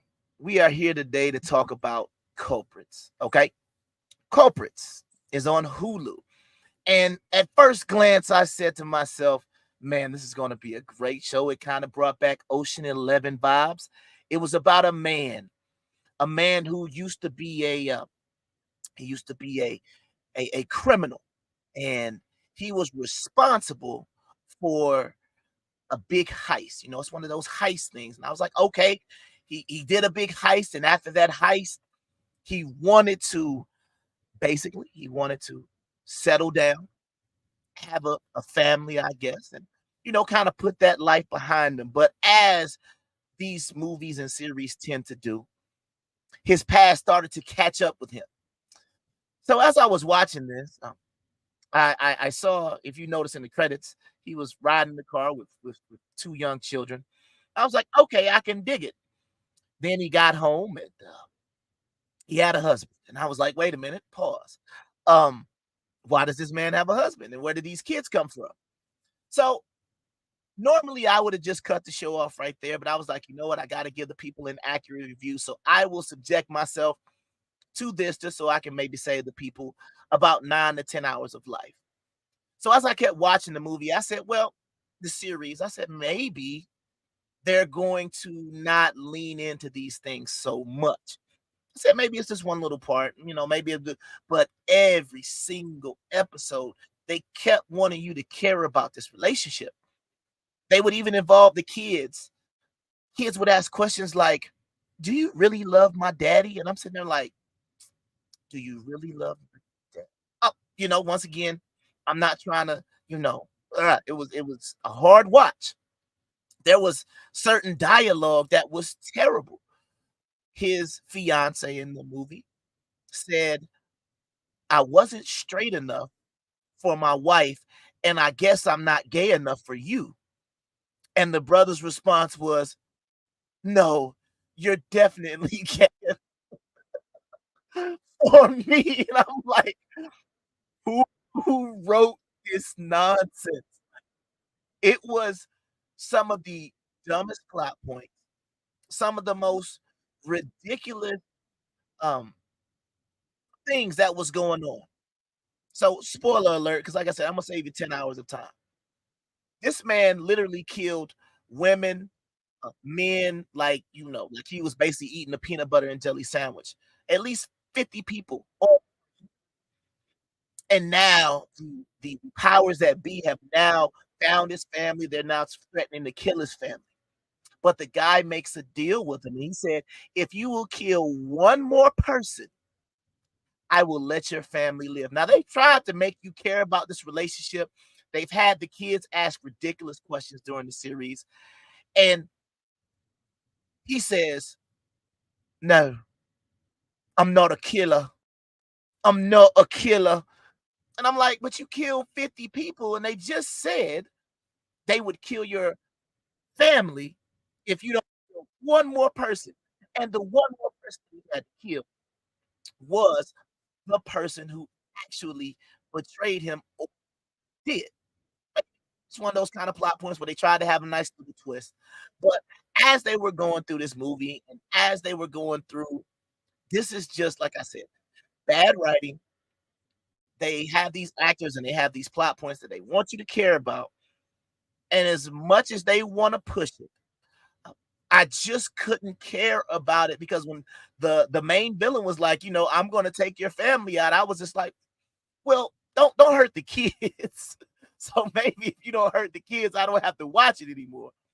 But if you see Culprits on Hulu, you would be doing yourself a favor to just say no to that type of thing.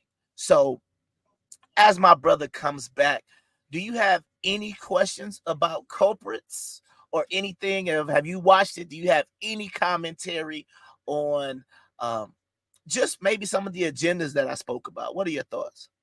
Oh, I got it planned. Yeah, I couldn't miss the show, man. I ran out of gas, man. I had to get my whole system. My system ran out of gas. But yeah, man, the Culprits, I heard a few words about it, man. Like I said, it's constantly pushing the tambourine agenda, the tambourine shaking agenda. That's all. It's just another demasculation of the men, man. That's what I mean. I'm thinking the single mothers, man, are raising the TV show producers now, man, or the LGBT. So it's just making the shows. I just salute that, or hope to salute somebody comes out and starts producing videos and movies of strong black leaders, strong black men raising families, men doing the right thing, the women following suit. When do we get those type of videos, biopics and all of that again? And not all this man kissing man and all of that. It's just getting outrageous because, like we spoke about 20 years ago, it was forbidden for you to see any same-sex scenes on a TV show. I mean, it's like we would never see that when we were growing up. Now it's an everyday thing. So that's my stance. They're just too much, man. Kind of get it back to reality. Because like I say, they salute the Bible and put it as the main source of religion in America, in a sense, I would guess. I think it's more of those than anything, Christians, and which means the Bible. So if you want me to believe the Bible, or you want the people to believe the words of the Bible, shouldn't we be living that out, as in the rich people and the people who are just putting things in front of the viewers? Because it's seeming like straight Sodom and Gomorrah, honestly. I mean, you putting out what you telling us to believe is right. So, I mean, it's going to be hard to, you kind of sticking your own foot in your mouth with this one, with the, and I'm speaking to the government or the media. Why do you keep doing this? If you want us to believe the Bible and stick by the rules and don't purge and don't go crazy or don't cause chaos, I think we need to get back to the roots of things, That's it. Oh, all right. I appreciate that. And this has been Pause and Rewind, and we'll be right back.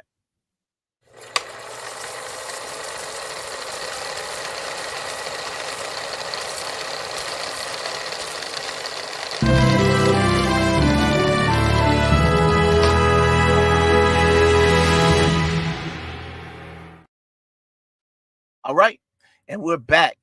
And I would just like to say, if you watched last week's show, I would just like to make an announcement to the crowd. I have a fully charged Wi-Fi tonight, but last time in this last section, this guy is the conspiracy guy, but somebody tapped into my Wi-Fi last week and it said no network connection. I don't know how that worked, but it happened in this section, and this is what we like to call top secret.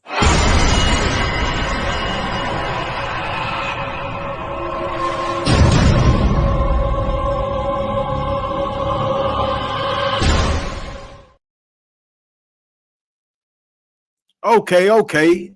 Give me a second, because when my gas ran out, my video went out. So I got to pull up my videos back. Hold on, it won't take no time. Let me get that right. True Seeker. Yeah, he is. Oh, not yet. Don't give him too much yet. Hold on. Let me get back. All right. So what we got going on? I love this segment, Top Secret. It's where I give you some secrets that they don't want to tell you. Why they play like everything is all right, it really ain't all right. I started today's segment talking about the water. So they coming after the water. We need water to live, they say. We know you can get the water out the fruit, but can we even trust the fruit? But I know everybody been hearing about the gematria. I told y'all last week on the first episode about the number 201. 201, it's a number. When you see 201 from here on out, just know they're talking to you. But they're really not talking to you. They're talking to the elites. You know, the Masonics and all of that.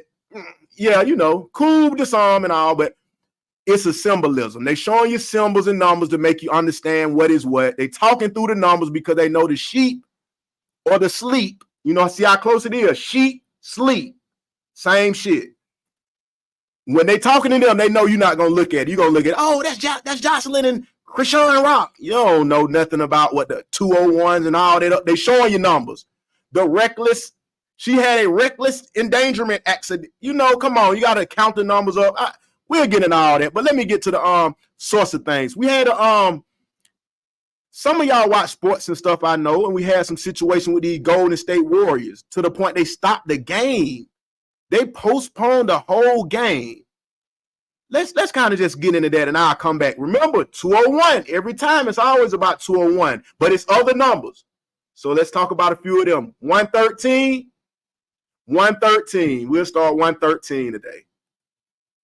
17th, 2024, the Preparing for Disease X meeting is happening in Davos, Switzerland at the World Economic Forum. And notice, on this same day, the NBA has postponed the game involving the Jazz versus the Warriors due to a medical emergency. And of course, you'll recall March 11th, 2020 was the day the World Health Organization of Switzerland declared the pandemic, for the cooties. And that was the same day the NBA locked down the league because of the cooties, and they blamed it on the Utah Jazz player for spreading the virus, Rudy Gobert. So today's game that's canceled is a Utah Jazz game versus the Golden State Warriors. And look how perfect this is, you guys. Just look at it. Again, the pandemic was declared March 11th, 2020, a date written 11/3 in the majority of the world, like 113. As we know, the NBA is the 113 league. The National Basketball Association equals 113, like coronavirus pandemic equals 113, like today's meeting, preparing for disease X equals 113. There's only two teams in the NBA that have a 113 connection. The Utah Jazz are the team with the full name connection, 113. The other is Dallas. And if you go back and look, I'll even show you right now. Dallas Mavs box score, March 11th, 2020. They were the team that finished their game the day they locked down the league. But you can see Dallas even scored 113 points on 11/3. And this stuff's like clockwork. Last week, on January 12th, we picked the winning team of the Rockets-Pistons, which was the Rockets, to win the game with 112 points on 1/12 because both Houston and Pistons equal 112. Again, the games are scripted. The news is scripted. That's the point. But anyway, 113. So Dallas, the only other team, scored 113 points that day. And Utah Jazz blamed for spreading the virus in the league. And, it was all Jesuits, right? And Rudy Gobert's from France, where the Jesuits are from. But anyway, you got this 113 thing going on. And then here's the other piece. Today's January 17th, right? Who's the other team that the Jazz were supposed to play today? They're supposed to play the Golden State Warriors, which equals 117, like on today's January 17th. And I'll tell you another big 117 organization in the U.S. It's the Central Intelligence Agency. And remember, that was created in a huge Jesuit ritual. So, just to remind you who's pulling all the strings. But what a joke. And I mean, really, if you read the story, it's like, this doesn't make any sense. An assistant coach has a medical problem, so they're stopping the game. I mean, how many times has a head coach not been able to attend the game and the game still goes on? This is clearly a ritual, and it's paying tribute to history. And remember, those who don't know history are doomed to repeat it as they prepare for Disease X. 201 weeks after March 11, 2020 on the nose, when the same World Economic Forum simulated the cooties pandemic with Event 201. All right, True Seeker. Until next time. Oh, my goodness. Are y'all paying attention? Are y'all paying attention? Boss bitches, are y'all paying attention? Rich niggas that don't give a fuck about nothing. Are you paying attention? Broke niggas who don't care about nothing. Are you paying attention? I hope so. Shit getting real. Shit getting scary. Numbers is matching up in front of your faces every day and you don't even see what's going on. That's why they say the saying is 3 people in the world. Those that make shit happen, those that don't make shit happen and just watch shit happen, and the third, those that just don't know what the fuck going on. And which one are you? But I just want these points. I give a pause because I want them to be reals, yeah. But I want them to be impactful. If they playing like this, what else are they playing with? We talking about the numbers. I just want to say something about the numbers. But then he hit you with the disease X. Do y'all know what that is? Have y'all not heard about the fact that it's 20 times stronger than the jibby? Do we know it's 20 times stronger than the jibby? And not the jibby, but you know what I mean. Now you can come in, Hebrew. This is serious. I really want a second opinion because I want to know, does everybody know the severity of this stuff if all of this what they're formulating begins to happen? It would be just like the post I always put daily, as in stop participating, because you ain't gonna have no job anyway. You ain't gonna have no job to go to. Then what? All y'all boss bitches and bad bitches with these careers, the men too, I ain't discriminating, but what do you do when they cut off your legs? All you know how to do is go in and clock in and do what them people tell you to do. I'm making up my own percentile. 90% of y'all, I deal with credit. I deal with clients every day. 90% of y'all don't do nothing but go to work. Time the job fires y'all, lays off, puts a robot in your position. You're worthless. You won't have none of that big boy money talk to tell that boy you want to meet, or that won't take you to the Cheesecake Factory. The money's gone. Y'all not saving the money. I can't remember the last time I even talked to a client, male or female, that could show me $20,000 in a bank account. And by law, street law, $20,000 is like a 15, 16-year-old salary. Are y'all hearing me? Out of 3 to 4 to 5 years of credit repair, outside of the pandemic and the unemployment and the PPP loans that people were getting, I have yet to see a handful of clients that have over $20,000 in their account. Yeah, you needed to play it again because that's top secret. And you're trying to keep that bank account top secret, but we've seen it. And if you don't know, there's apps where people can go get your background, and you better not be filing no bankruptcy or anything like that, because it's going to tell every detail to the public about how you got $13.29 in that Navy Federal account. But those are things that women don't think about. I know you need a man there sometimes. Some men ain't worth thinking about it neither. So, hey, I get it. But all of this is scary. Like we see in the comments, everything is scary. But we can't even fight against it if we're going to be separated by talking about who can take somebody to spend the most money on the first date. Come on, man. They got to get more real. I'm going to give you part 2 because we're not going to forget about, I don't know if they're going to start flagging us for saying the X. So I'm going to just say ZX. And here comes ZX. Hold on. Give me 1 second. Hold on. I got you. Because it don't stop right here. I got a little more for you. Here we come. Let's go. The World Economic Forum is going to have a meeting this coming Wednesday, January 17th, 2024, titled, What is Disease X? And of course, this Disease X has been in the public sphere since 2018. Back in 2018, the World Health Organization announced Disease X represents the knowledge that a serious international epidemic could be caused by a pathogen currently unknown to cause human disease. And now here we are in 2024. Of course, X is the 24th letter, and now the World Economic Forum. Fair use.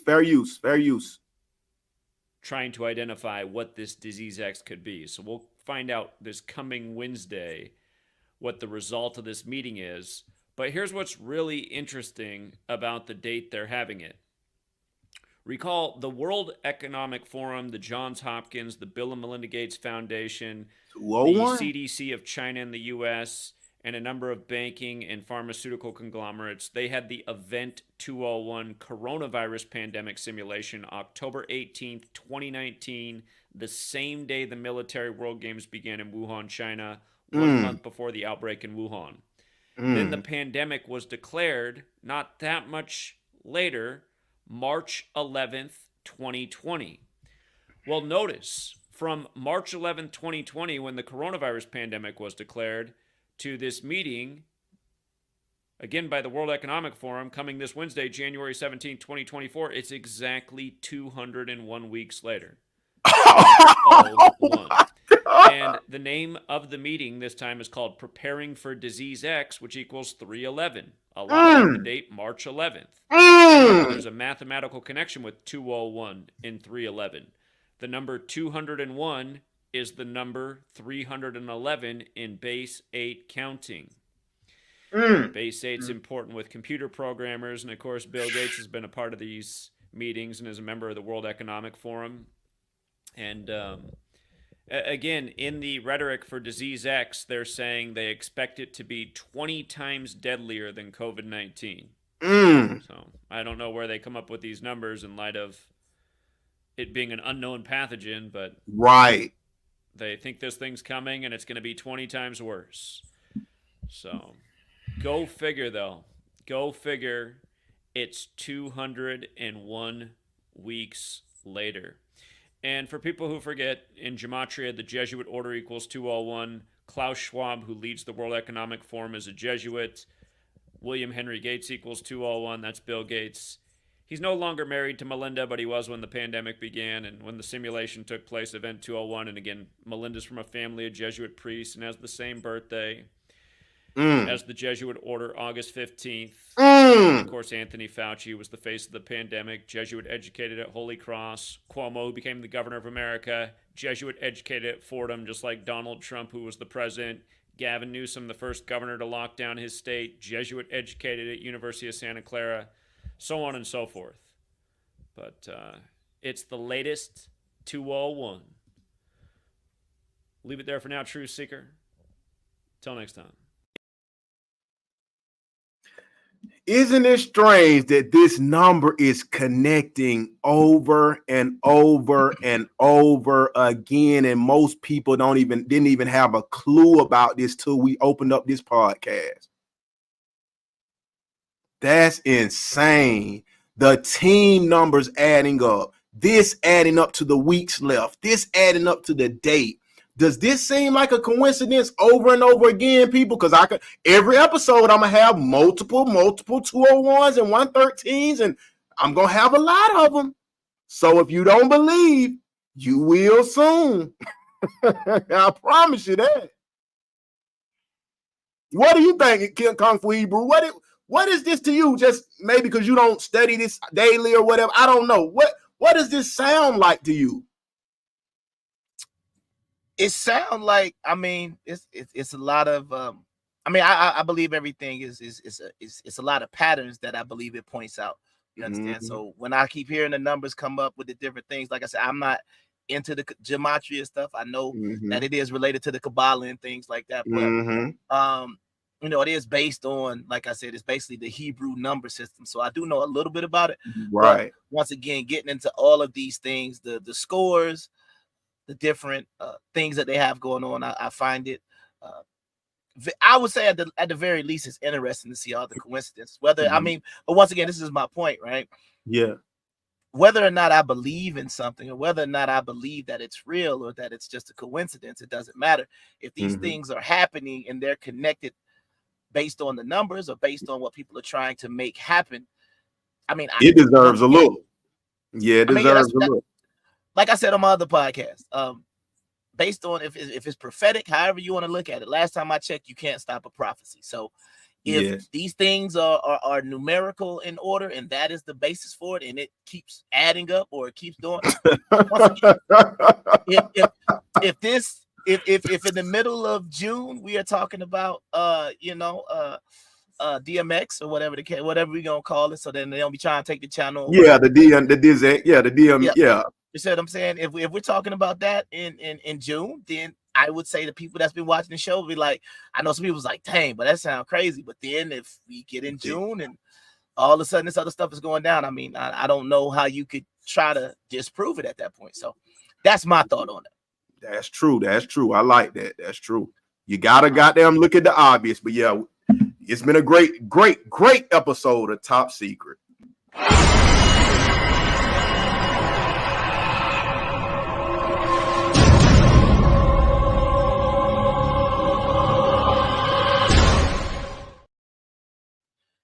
All right. Y'all know what time it is, man. It's time for your favorite segment. It's a time where we talked about Mr. Kevin Samuels at night, and he had a famous slogan. He said, "I'll make you famous."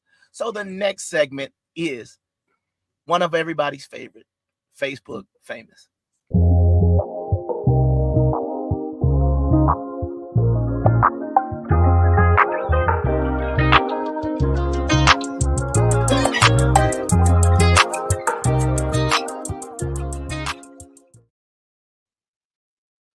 Yes, sir. My favorite segment. Yes, I love it. Facebook famous, because we'll make you famous. Give us the best post of the week. I'm looking. If you one of my people on Facebook, you need to come. If you're not, you need to come find me, because I'm looking for you too. I'm looking for a winner every week. We're going to make sure we give you some prizes and all that. We just trying to get the schematics all figured out and all that. But an honorable mention to thousands and thousands of viewers will get you traffic. Excuse me. If you selling some, I'm throwing your alley-oop. So let's get it. Anything to say, Come For Hebrew? You want to take off and read this first one or something? All right, this one comes from Lit Cam Funny. It says, TurboTax gonna do mines. Y'all look good though. Shout out, hold on, special shout out to DeMonte Copeland. Copeland, my man, my boy, that's my partner. I fuck with my boy, DeMonte Copeland. Boy, we trying to get you famous. Lit Cam Funny, we trying to get you famous too. Y'all need to be watching so you can see what's going on, who campaigning, who like what you're talking about, and whoop, and you can't get paid if you ain't watching. So, yeah. What you got to say on that, though? What you got to say on it, Kung Fu? What you say on the TurboTax gonna do mines? Y'all look good though, because I got something to say. But what you feel? Now, are you a TurboTax? Are you? Let me ask this: are you dealing with somebody who on the on Facebook with their arms crossed? Nah. I do it myself. Nah, that's what I'm trying to figure out. Are you gonna let somebody that you see do nothing all year, struggle all year, not own a car, not keep a relationship, not keep a job? Are you gonna let them do their taxes when they stand and take that nice pic that's like this? Once again, I ain't never seen. That's why I'm like, yeah, TurboTax will never do my taxes. I deal with my own, you know what I'm saying? I've been doing my own taxes for 24 years. I will never let TurboTax. I will never let Jackson Hewitt. I will never let the one with the the Statue of Liberty outside. No, never. Oh yeah, Liberty Mutual. Yeah, there you go. But so what you saying, Jackson Hewitt? Yeah. So basically it's nothing but inputting the numbers, right? For the most part, yeah. I mean, because I'm just asking for the public. Absolutely. What qualifies a person who came from the corner to next year saying they do taxes? Is it just because it's so simple as putting in the numbers? Is that like, okay, we really ain't doing shit? If you're a certified tax tax preparer, it's about it's a 2 to 3 week course.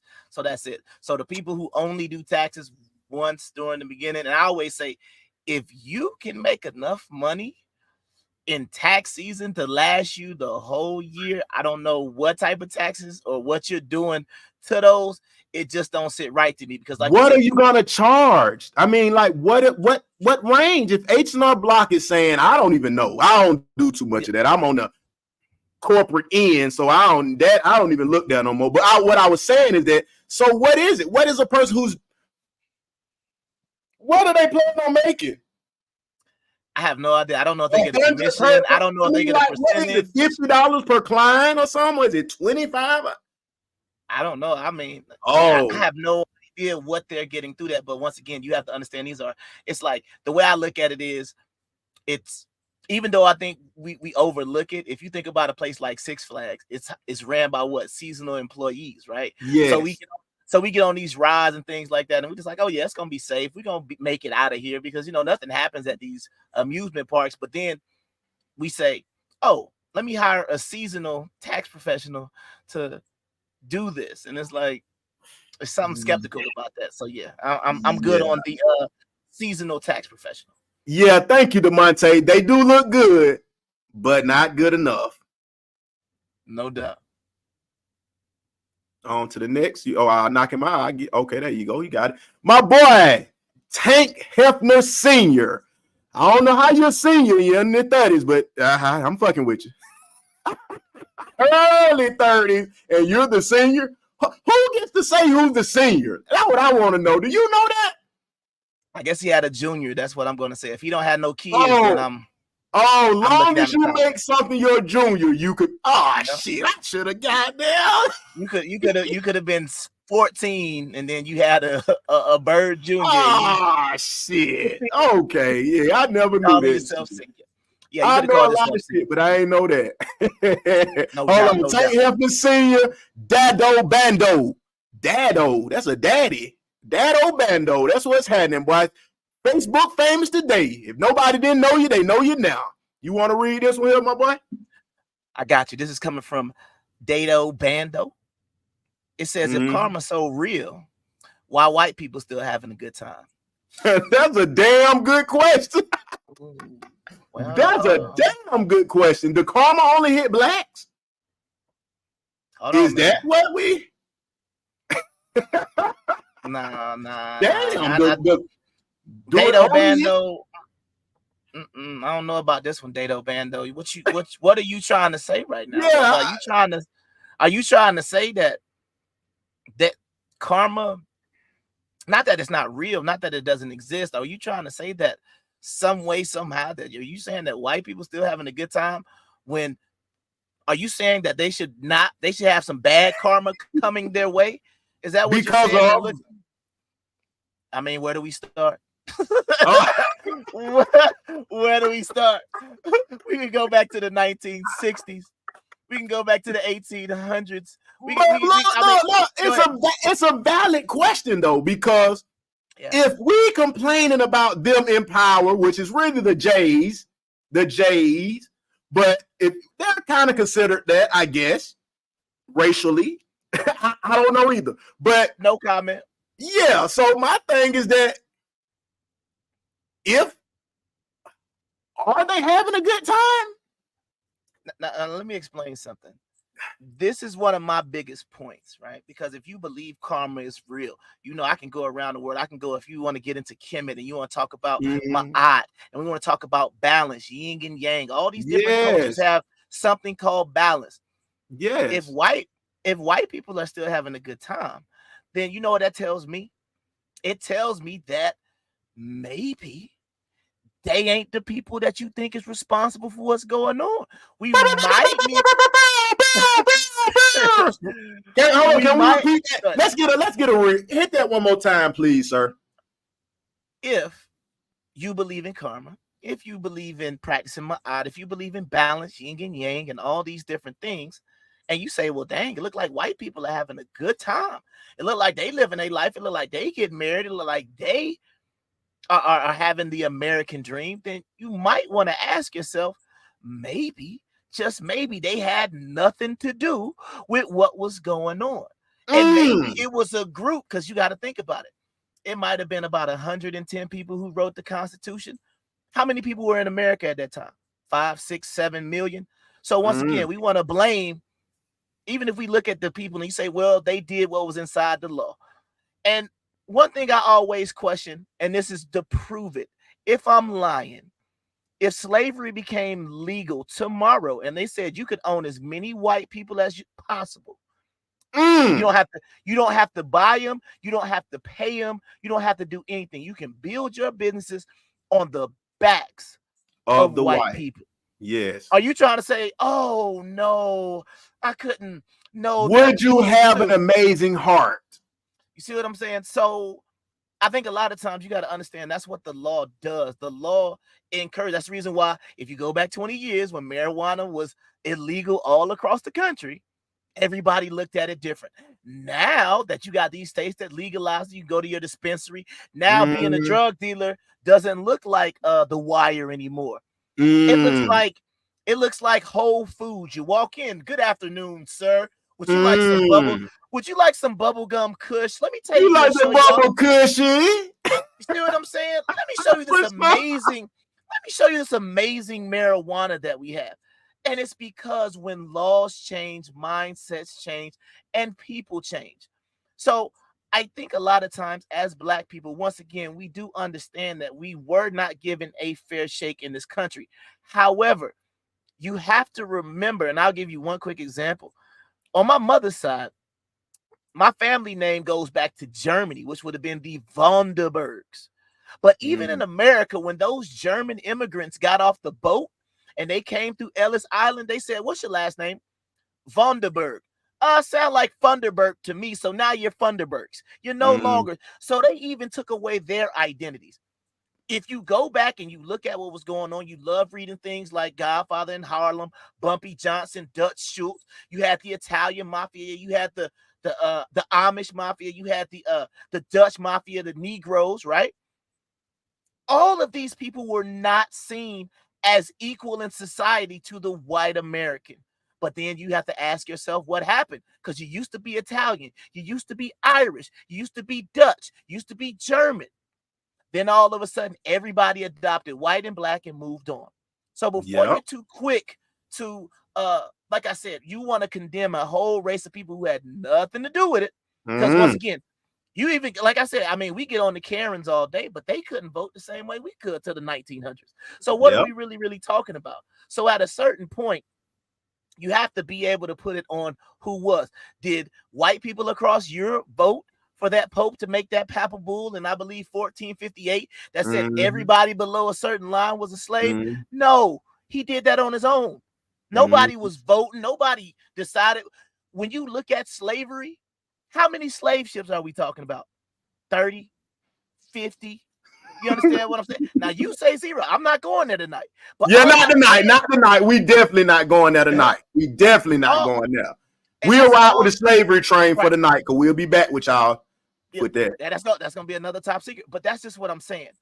The average person was still going to work. Like right now, we know slavery exists in Libya right now. Do you still get up and go to work? Do you still go to the grocery store? Or do you stop doing what you're doing to protect those people in Libya who you know are involved in a current 2024 slave trade? No, you absolutely get up, go to work, eat your sandwich, and go to sleep and do whatever you want to do. So all I'm saying is you have to be realistic. And we live in the modern age where you know what's going on. If you lived in the middle of England, how would you even know what was going on in the ports? You wouldn't know. But once again, this is just another excuse that we like to put on each other. And I think it's time for us, if we want to elevate ourselves, we have to put the blame where it is. And if you listen to the top secret section, he's showing you that's the problem. That's where it all emanates from, all them numbers and all these coincidences. You really think that the dude over there with a Confederate flag and he got a jacked up Chevy truck, you really think he's powerful? You think that lady who's calling the police on you at a barbecue is powerful? They don't have no power. You think white people are getting faxes and secret messages across the country to keep us, as y'all say, oppressed? That is more crazy than all the stuff you might be saying was crazy about the top secret section, all the conspiracy theories, if you believe that. So that's all. I'm gonna step up off my pedestal right now. But yeah. I mean, I just want to get one last little thing in about the situation, because you damn sure had some great points. Because that's something big, and I don't even promote that on my thing. I hit them in a lot of angles, but I never say about the fact that why are we even blaming them necessarily, blaming white people? It may not be the ones to blame. And even if so, let's not blame anybody then. And if that's the case, why are we doing all this interracial dating and childbearing? Yeah, let's load up. What we doing? Y'all ride jacked up trucks with the Confederate flag. We ride jacked up Chevys with the beat in the trunk. So what's the difference? Let's do it. We're supposed to be it's the millions, the masses against the minority. But the minority got a lot of power and paper.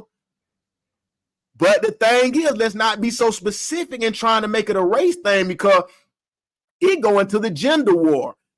The race war stopped working a little bit. That's why all these interracial dating and all this, they were like, fuck, that's not working. Well, let's make the black girls mad at the black boys. That seems to be working better than the race shit, honestly. Yeah, I mean, you can even look at the advertising and things like that, but it's the one thing you got to go back. And this is another reason why you got to understand, even if you understand history, you got to go back to after the Civil War and what was going on during Reconstruction. These poor white people didn't own no slaves because they didn't have no money. They was broke. And then they was mad at us because when we got off the plantation, we was the only skilled workers, so they couldn't get no jobs. So I'm not saying that the hate made sense. But what I am saying is, when you start looking at these plantations, how many plantations actually existed? When you look at black people, we got like 7 last names: Jenkins, Williams, Johnson, Brown. That's like 12 families. This is the point that I keep trying to bring up. It was the elites. It was the elites. And once it's again, been them bitches from the beginning, bro. They made, that's why I'm willing to say this tonight on live air, which I never even said it like this, because you opened up a goddamn whole nother side of my brain right quick. But you said some shit by saying that, because if it's only a few families doing this and that, and the white who poor and this and that, then they could have, the elites, even with the Constantine the Great and the Council of Nicaea and all of that, they're plotting to make Jesus superhuman. They're plotting, oh shit, we got to keep those slaves. When we do let them free, we need to have them beefing with somebody. Let's say, come on. They're doing it today still. So the shit is not far-fetched at all. Yeah. And once again, I'm just going to leave you with this one gem. And once again, I don't mind bringing the receipt. Now, I already talked about my family on the show, so I'm going to bring up another one of my families, and I want everybody out here, because I'll bring you the receipt. I will show you the actual records. For sure. And I want to tell you, but check this out. Let's go back and talk about that war of 1861 to 1865. Now, I have That's not too long ago, by the way. Yep. I have a great ancestor, okay, who I got his military records where he signed up to fight in 1861, and he fought until 1865 and got a pension from the Confederate States of America. And I got receipts for that. So once again, somebody said, oh, well, they were slaves and they was forced to. Why would he get a pension if they was forced to do something? Why was he getting bounties, getting paid? I got the receipts. I could show him whenever I'm ready. Why or how could a slave sign up? He enlisted. And y'all say, well, slaves didn't have no choice. Excuse me?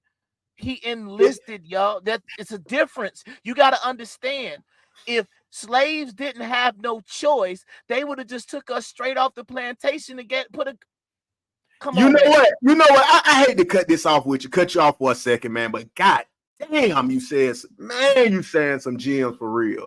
Because reality, it ain't nothing no different right now than how us entrepreneurs us truck drivers, you know, I'm not saying us that I drive trucks. No, I don't. So don't try to pull me up later. God damn, you know I ain't driving no goddamn truck. They gonna put you in the truck driver scamming lady you talked about. Go ahead. Yeah, you know this. The trucking guru. Safer, Datboi Byrdie trucking company. Oh, it doesn't exist. He lied. Oh, yeah, Safer. He lying. But what I'm saying is this. The same way us entrepreneurs get online and push content saying, man, forget the job, man. Y'all come over here, man. You may well do that with your own business, this and that. It reminded me of slavery. When I really put my mind together, it's like, okay, the money wasn't plentiful like that anyway. Prices weren't high like it is today or nothing. So it's down to like, you know, like a prison shit. They give you like $10 a month, $20 a month. Same guidelines as what was back then, because right now all they do is give you the same $20, but they give you an hour. So we'll say $18 an hour. You know what I mean? To be a slave. Is the 18, as Orlando Brown says, the wise words of the poet, we supposed to be eating. We're supposed to be eating this shit for free anyway. So they got you being a slave because they have marketed the fruit and vegetables which grow in the ground, which every human should be able to grow their own livestock. Or, is that right? Their own food and whatever the case, everything should be for you to grow and build yourself as a family. But they made it where it's illegal to do this, illegal to catch rainwater, illegal to. That's what I mean by a strategy and an agenda. They've been doing this so long that we think it's normal. Same way they put Lil Baby on the mic and got everybody going crazy and say they all in.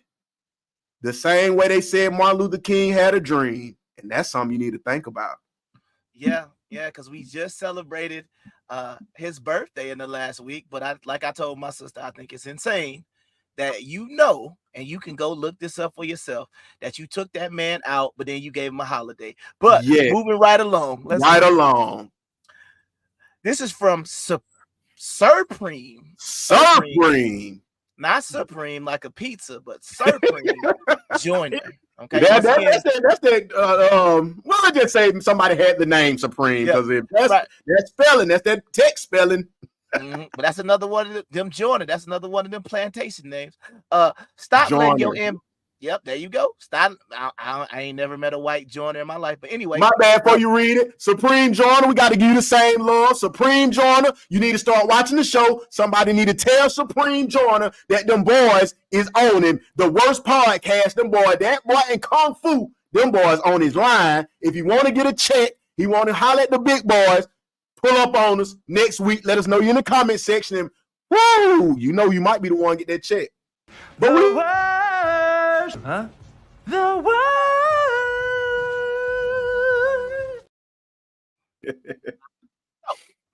Stop letting your inbox make you feel one. Men will sleep with a chicken.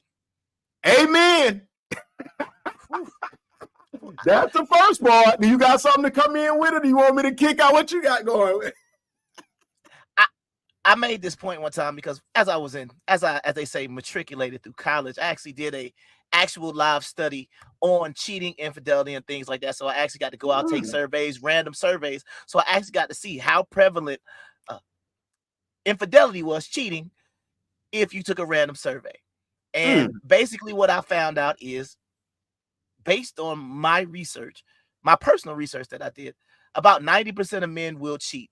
And the reason, these were men who had children, were married, said they loved their wife, everything like that. But I call it the slice of cake rule, which means a man can have a full meal, be satisfied, and he will come downstairs and not be hungry, but he'll say, dang, look at that slice of cake right there. I gotta try it. And that is the reason why most men cheat. It's not because of the reason you think about, because what do a lot of women say when they see who you cheated with? You cheated on me with her? Yes, I cheated on her. Let me tell you why, because it was available. And it's like you said, I was there. It was there at the time. I'm not trying to make excuses for it, but this is the point that this brother is trying to say. And I even think that you talked about it a little bit earlier, and I've been preparing for the case of Kevin Samuels earlier. I had to go back and look at some things. Men trying to have sex with you is not nothing to brag about, because if that is all you get, but you want to be married, I mean, once again, you're working against yourself. So you have to understand what you're trying to put out there. Because remember, we already showed you the very attractive woman that was just, tooting that thing up. Yeah. If this is all we get all the time, you got to understand, we talked about this. If you tooting that thing up, I pay all your bills. That's what I get. If I'm not doing nothing, that's all I get. Like you said, your boy go to prison and I slide in, that's all I'm getting. Yeah. So it don't matter the amount of effort a lot of times these days. So this was something that I had talked to you about before. This is what I call a lot of women these days. They're what I call opportunistic minimalists, which means they will take whatever opportunity they can to do the least amount of work to receive it. I'm going to say it one more time. They are opportunistic minimalists. I'm going to do it like what's my dog, Umar Johnson? Yes. I'm going to say it 3 times. Opportunistic minimalist, okay? Which means that every opportunity they get, they will try to do the least amount of work to get the largest amount or to get the most things back. That is what they're going to try to do. So in this one, if they're getting men in their inbox saying, I want to have sex with you, I want to have sex with you, they're going to take it as, oh, I must be hot. Oh, I must be beautiful. Oh, I must be this. But once again, we already said that man will have, it's a slice of cake. It's there. It's available. If you're going to give it to me, most men are going to take it. Okay, let me give a little 2 cents. I want to go back a little bit too, like I said earlier. 51% of men are black men, single and childless. Because we have to stop thinking that every single man is this player that gets so many women and all of that, because the average guy is just not that. And with that said, is that it is like available. I'm glad you said that word, because men are opportunistic. I'll say that, while the women are opportunistic minimalist, as you say, because the men, you never, as the man, you don't know when you're gonna get an available chance. If you're not this high value, good looking, get money, good talking ass guy, we get it for them. If that's us, if that's who, we get it. But a lot of the men aren't that. So we just got to think about it. Shit, a lot of them, even your husbands, it's some husbands that luckily caught their wife, and then they haven't had sex probably with 10 people their whole life.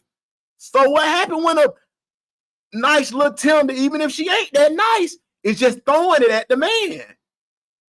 That's the point. Just availability. I'm not giving no kudos to the men or the women for the situation, but I will say, stop letting your inbox make you feel wanted, because men just shooting they shot. Most men that's in your inbox is niggas that really don't got no major shit going on. You know what I'm saying? If they do, I ain't even gonna say they do, because most men that got a lot going on is not trying to add more problems to the puzzle by a girl that's just naked and ain't really offering. Yeah. I beg your pardon. I beg your pardon. Yeah, man. So I think you said some gems right there, man. Yeah. I'm gonna let you read that one just because it is the Sabbath for me, so I can't. Okay, yeah, it gets a little. It gets a little vulgar on this day. That's my right. Boy, another one of my partners, Joshua Banks. Facebook famous, you already are, my boy. They love you, boy. I love you too, boy. I fuck with you. You gonna give them some free, funny game every day of the week, 365 days of the year. Salute. Back when we were running in the house with Spunky. Spunky is a Boston Terrier that was sick on command, and he don't play. But let me hear what my boy talking about. Let me see. It go along with what we were just talking about too. It don't be the puss that have a nig stuck. It be that apartment. And that is one hell of a post, because this is where the hobo sexuals come in. We know hobo means similar to a nomad with just place to place, nowhere to go. And that's what people are surviving off of, because we got to be realistic. It takes a certain requirement of credit to even get an apartment or a home. A lot of guys didn't know, wasn't taught, even the women too, but so happen they don't usually get in jail, get in trouble. They don't have felonies. So it makes it a little easier for even a girl that has nothing about her to get an apartment, because for one, the government will help. Also, if something goes wrong, you have enough kids and you know all this little crutch shit. So the men don't get the crutch. So when they come home or they're getting out of the army and didn't get to get that, or they got a AWOL or something, you know, just something that threw them off balance, you gonna be like, damn, I done caught a felony, or damn, I don't really got my name, my credit ain't good. You really do be stuck, because where you gonna go to? A shelter? A lot of our parents weren't even straight, so they might don't even own a home, or grown men don't even want to be in no house with no mama and daddy type. You know what I mean? So it's really a bad situation. But once again, we let society get us like this, man. We beefing with the men and the women. So the women scared to empower the men. The men scared to empower the women because they afraid they're gonna use them, or you know. We got to get out this system, man. We got to figure out our own system. And I speak on this as for black people. You got to have your own dynamic to this shit. If you one of the ones that care about families and raising strong black men, you need to find you one guy and lock in. He ain't got to be the richest. He ain't got to be the best looking. But he need to be loyal and down. And y'all both need to do that. Turn off the social media. Or look at the social media together. I'm here to present a challenge to all couples. I'm here to present a challenge to save the black society. This will need to be trademarked. I'm here to make a stance for the black society. Since social media is so prevalent, let's stop getting on social media if we can't get on it with our spouse. If your spouse can't look at your phone and go through the DMs with you, male or female, if your spouse cannot go through the DMs and everything with you, y'all are just friends. Y'all are not a couple. You are not building for longevity. You damn sure not a fiance or no wife. If you both are dead serious about building families and saving the black race, start with social media and that goddamn phone. Don't ask. I said don't ask. I said don't ask. No question. Yeah. Great sure. challenge. Great challenge. Problem is men. This is from Pretty Tyra. Pretty Tyra. Sorry. I had to give them a shout out. Pretty Tyra. Y'all boys go follow Pretty Tyra. She might be tired of these little boys. She ready. She might be ready to be hot with a high value man. Facebook, Pretty Tyra. Come holler at us. I'll put you on. Come holler at us. Go ahead, my boy. You good? Problem is men are being told what a real man is by women who had no father. Damn, if that one we spoke about in the breakdown earlier, because that is a problem. Problem is men are being told what a real man is. Yes.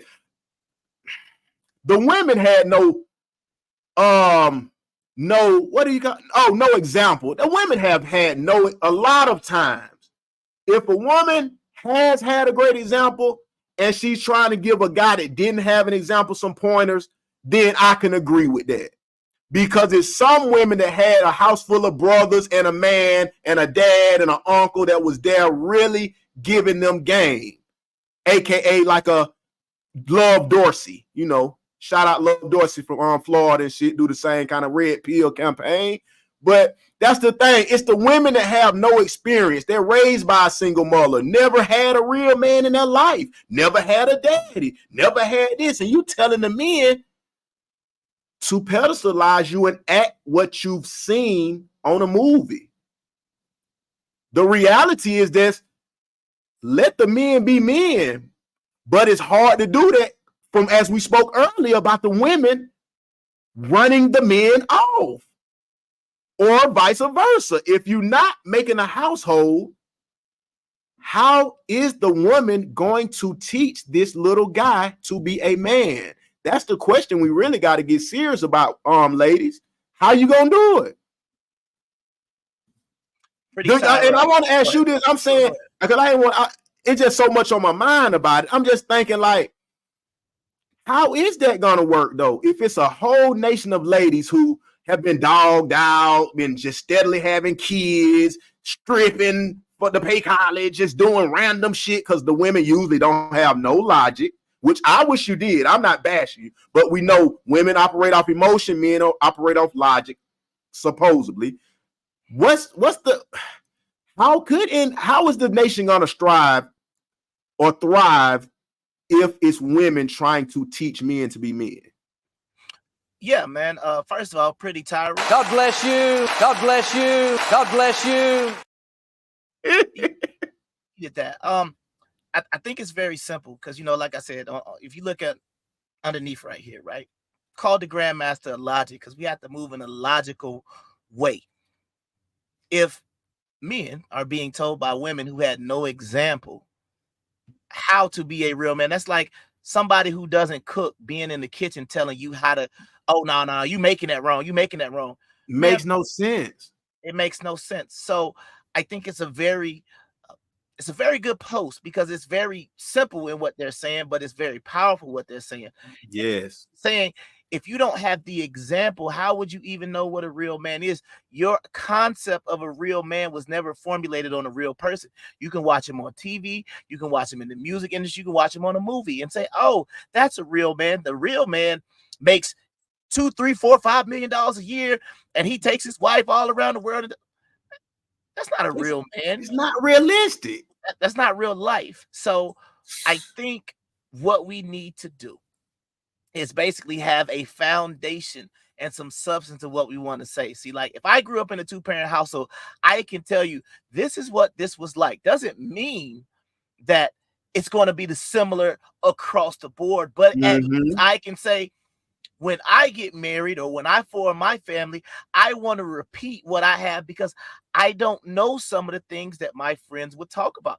I don't know what it's like to not know where your next meal is going to come from. I don't know what it's like to have to take a cold shower because they cut the heat off when I was in my home. Now, when I got on my own, yes. But the thing is, I had the foundation and I was raised to be the leader and to be a provider for my family, and that is what I do now. So I think a lot of times people speak from a place of ignorance because they believe or they've seen on TV or they see on reality shows or all these other things what a real man is supposed to be. But a lot of times the men you're looking at, they're just actors. Not even actors in Hollywood. The men you deal with in real life are actors. They're just not paid to do it unless, like that good meme showed you, your man is up behind you at Popeyes putting his hand in your front pocket as you swipe your debit card to pay for his 3-piece with mashed potatoes. Amen. Amen. Amen. I hope y'all take some heed to this because this is what it is, man. And it starts from these single households that y'all have formed, man. That y'all keep leaving the dude or don't trust the dude or every move we make is wrong. And some guys are bad. I'm not knocking that, but that's for the woman. Pick a better dude. Pick a better dude. Vet better. Vet. Everybody vet. But the thing is, ain't nobody vetting who they meet. And it's just who can have a cool conversation about Madden and Grand Theft Auto on the phone. And who can say BBLs. Oh, I know a doctor. Like the substance is zero, man. The substance is zero with the boss bitches, the rich niggas, all that shit, because a nigga that's very intelligent, when you get around these people with all this money and all this, their IQ is low as a motherfucker, man. Most of the times they have no substance at all. They just are good slaves. That's it. But I mean, I just hope y'all think about it, man. We done stretched it out tonight. We ain't planning to go this far along, but it's some good topics, and we finna have 50,000 clips. We're gonna go viral everywhere with these, and it's all good. Because if you missed it now, you can catch it later, or you're gonna see the clip and make you want to catch it. So we got a lot of breakthrough points tonight. We got a few more to go, and we almost reaching the tip because it's 2 hours and 30. We almost there. Let's get it. Okay. Simone Biles. I'm just gonna give her a shout out. Simone Biles. We all know her. U.S. Olympian, gymnast, beautiful woman, great spirit, adopted and made it happen. So no more excuses. And then they say she tells y'all want me to be insecure so bad, and she says that because the girls are giving her so much slack, whatever they be called, all that shit for marrying, finding her husband online. She shot her shot because she knew what she wanted. And the ladies are saying, you should have never said that. Come on, ladies. Don't tell someone how to succeed when you haven't succeeded. Yeah, I mean, Simone Biles, first of all. God bless you. God bless you. God bless you. I think that what she's saying is very powerful. I think a lot of times people, I mean, you see her happiness. Now she's happy. Now we could always say, hindsight is 2020. So if 10 years from now she's not with a dude, y'all can say, see, I told y'all she wasn't really happy. That's not the point. The point is she saw something that she wanted. She took the opportunity to figure that out. And I don't know how Simone Biles treats this dude. I have no idea. We don't know inside their relationship. It doesn't seem to be that public. You don't see Simone Biles twerking all over her Instagram. But once again, the women who are, as you say, marriage-minded, they're the one who normally get those results. And I just think that in this case, it is something to be applauded, not something to be like, once again, she grew up in a white household.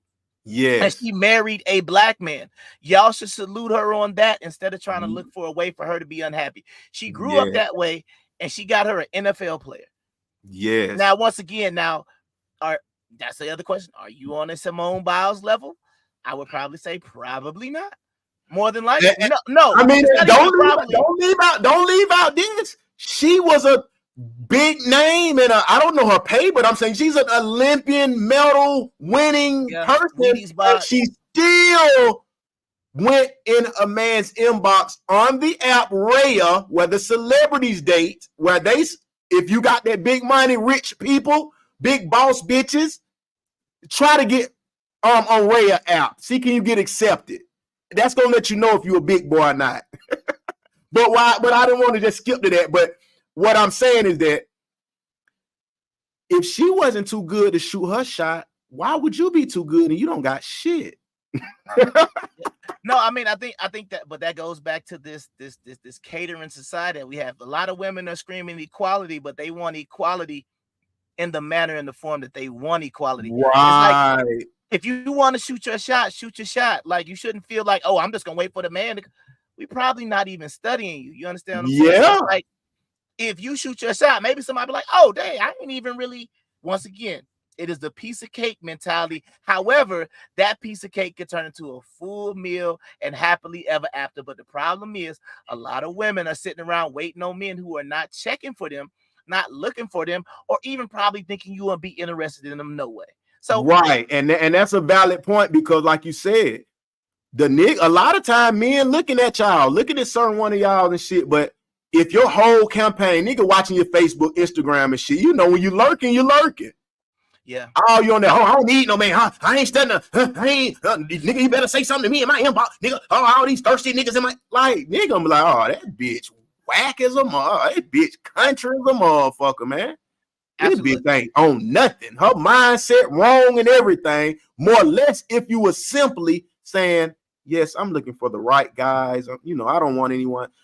Humble yourself, man. You got $50 in your bank account talking about fuck a man. Talking about, I don't need you to be in my inbox and they thirsty. I'm like, shawty, you need as much water as you can fucking get. I think for real. I think one part of it too is women don't understand what's going on. Like on Facebook, for example, this Facebook famous. You putting a story up, and the same guy is looking at your story every single day, but he not in your inbox. You might want to check your timeline, because if he is consistently looking at your stories that you're posting, he is showing interest. Preach. But if he's not in your inbox, there's got to be something on that timeline that is causing him to be like, nah. Or are you half naked in your stories, and he just Mm-hmm. oh, I mean, well, maybe for that I can slide through. So you got to make sure that you understand what it is. If you got something with you talking, or you got something with a little funny, and he's looking at it, he might be interested. But if you up there half naked, he still might be interested. But you got to understand what he's interested for. Yep, and I like that point right there, because that's the thing. The women is moving so slow and sloppy, outside of just, getting bust every which way by niggas that ain't got shit for real, because that's what some think they winning, because they got 24 niggas that ain't got nothing, giving them nothing. But I like the way you put it, because the thing is, it's vetting. It's like online vetting of somebody. If somebody watching your moves, niggas really land a nigga that got intelligence and sense. He's not just geeking for you sexually. He got girls. He probably got a girl. He probably got other girls. That ain't nothing to niggas who used to women. But if he just something about you could spark his interest. But if he get to looking, like you say, you looking, seeing what's going on. Hey, I am really single. She's single. Woo, woo, woo. Then the point is, they're blowing their chances. And I say that because to back up what you said, I may be the one with 500,000 on me, 500, another 500 in credit, business, 6 businesses. But you ain't even looking at it because you so behind with logic. Your logic don't even peep who's watching your story. You happy about the nigga who's selling nicks and dimes and got $833 in his pocket. Oh yeah, that's too fun. Well, I was in love with him. Like, what is we doing out here? You looking for the bare minimum, giving the bare minimum, then you mad that the rich niggas who really got some motion ain't hollering at you, because when they say something or shoot your way or holler, you calling them thirsty. It ain't gonna work out like that, ladies. My thing is that is really, you best be peeping when folk pulling up on you, so you get a chance to catch you a life without a dog at the end, and somebody who worth being in there, that can keep you with a vehicle and not getting a new car every tax season. But y'all don't hear me. Y'all don't hear me. And this is the, I'm glad you threw that up. Let me go on and close it with this one right here too. This is the site, people. Raya, get off of Plenty of Fish. Get off of Christian Mingle. Get off of goddamn Sling and Fling and all the other list crawlers where they butt ass naked. That's the thing. You get on one of them dating sites, man, the women are treating it like an OnlyFans. How can you get a valuable spouse if you own every app like it's OnlyFans? And the thing about it is, let me just put this out here. Women, stop the lies. If you own these OnlyFans and these pages and all this shit like that, you are getting popped repeatedly. You doing the shit when a nigga offer 150, 250, you getting your ass flapjack. So we're not gonna keep playing like you good women and all that, because good women do not solicit that box. Period. You can't go from soliciting box to wife and come. I just want you to know that the men are not idiots. The shit looks ridiculous, man. But for those that think they're high caliber, go try to qualify for Raya. You see it says apply for membership. That means they're going to run through your Carfax and see what you have. Do you have any tabloids? Do you have any advertisements? Do you have any blogs about you? Are you really this important that you think you are? I suggest everyone give it a shot. That's single. Try to get on there, because you're going to meet some wealthy people. But do you even fit in the bracket? And when they deny your membership, it'll show you you're not high valued at all. Thanks.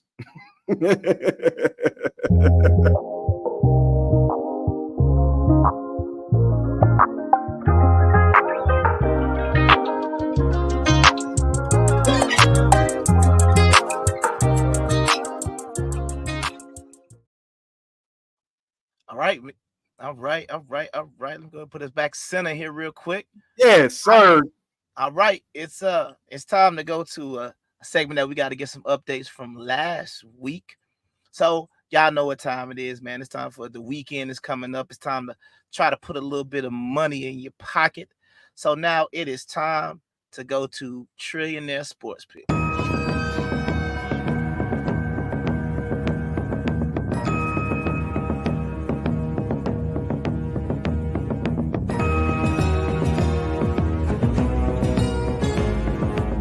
let's make the baby do the magic hand thing. Come on, baby, do the magic hand thing.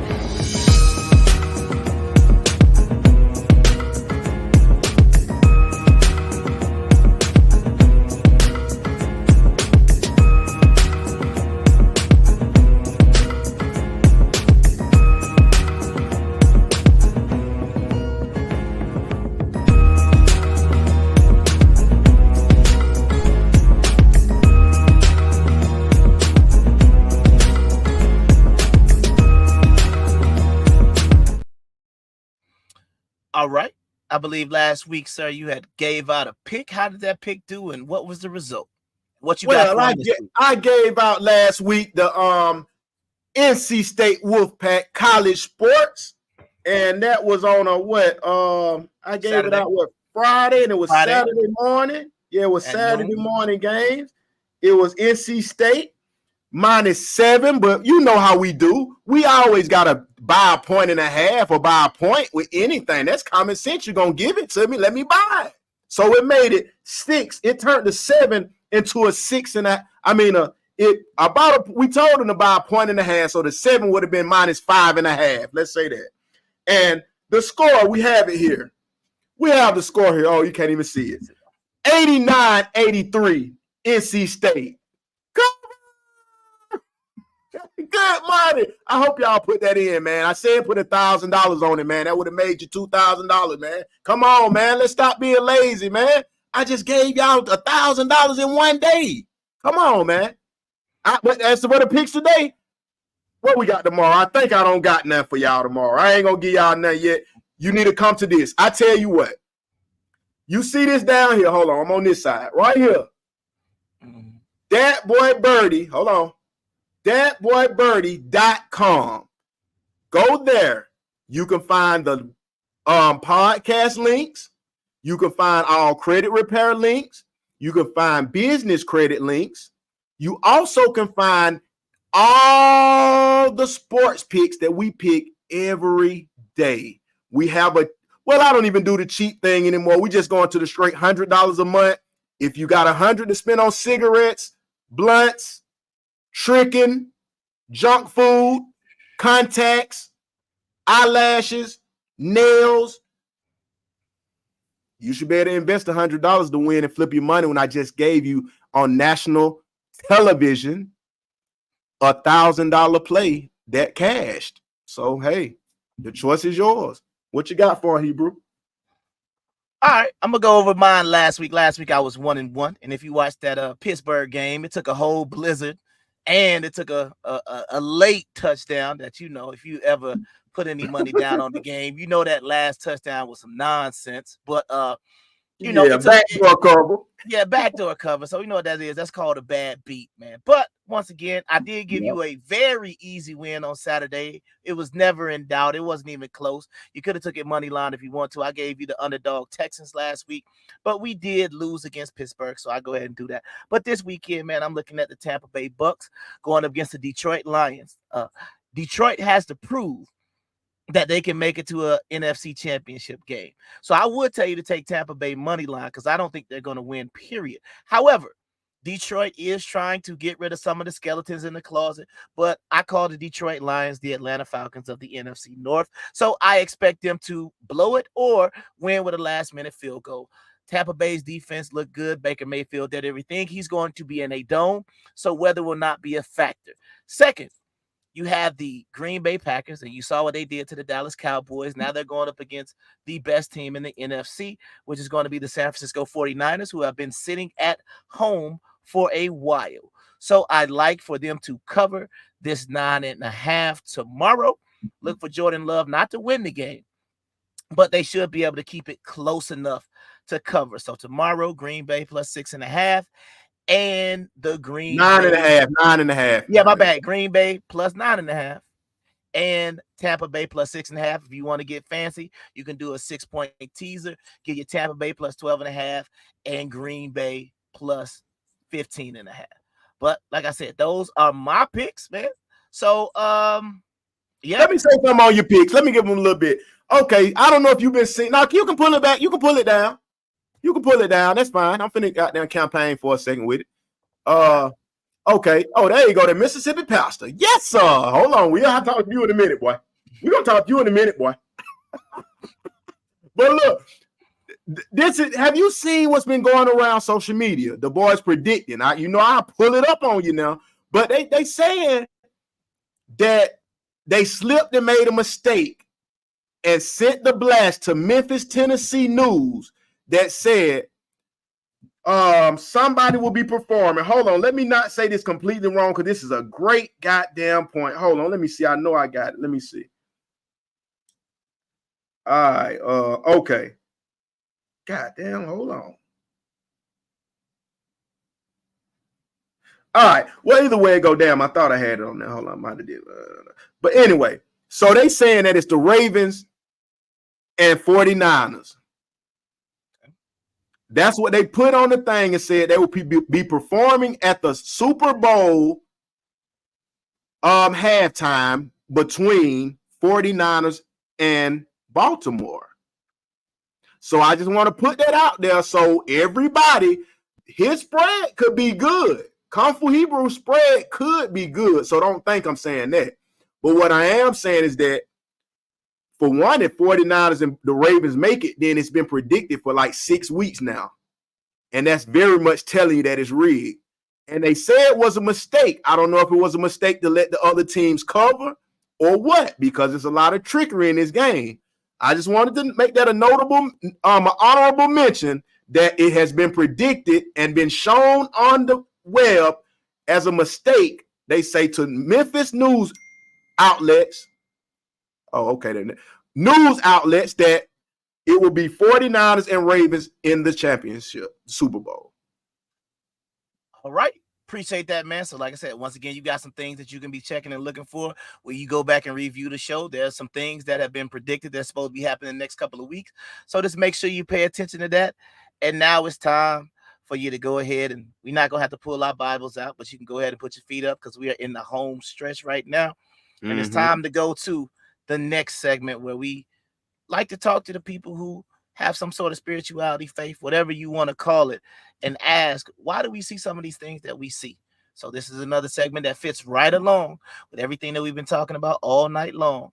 And this is, whose God is this? Have mercy on my soul. Oh, Father, I just pray for forgiveness. Please relieve me from my woes. Oh, please help me, you're my only witness. Have mercy on my soul. Oh, Father, I just pray for forgiveness. Please relieve me from my woes. Oh, please help me, you're my only witness. Keep dreaming on. It's not what it seems. All right. Yes, sir.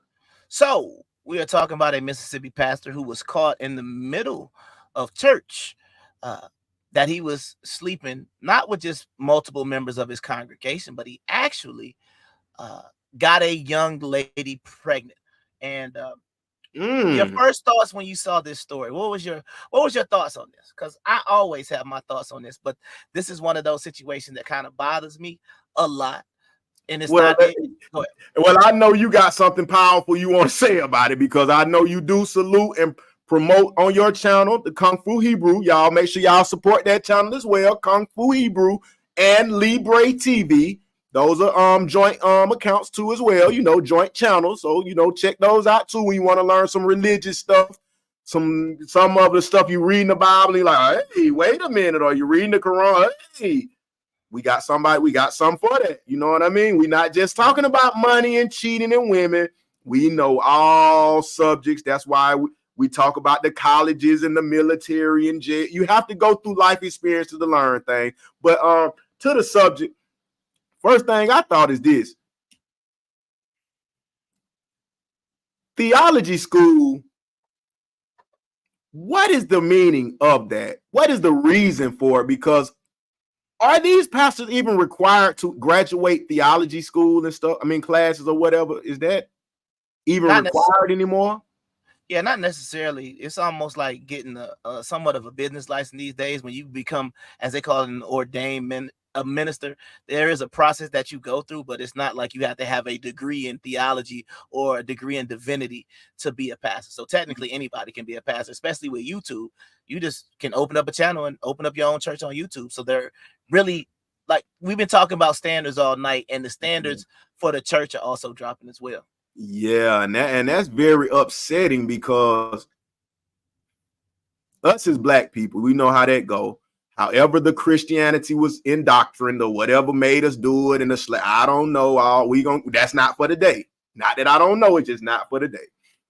But with all that going on, it's really crazy that we not being careful with who we putting in these top positions.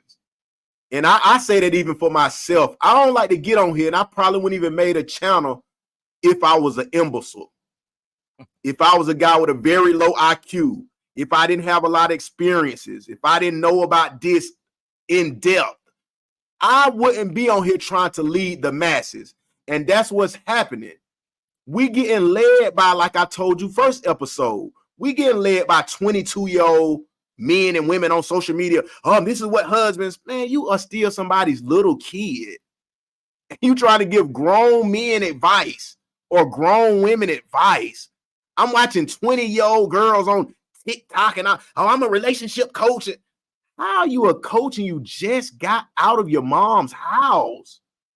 Like, you ain't even had 10 people talk to you with an IQ over average. You know what I mean? It's like, we just got to stop putting people in these positions of power for no reason. Even the rap shit, we got the dumbest niggas rapping.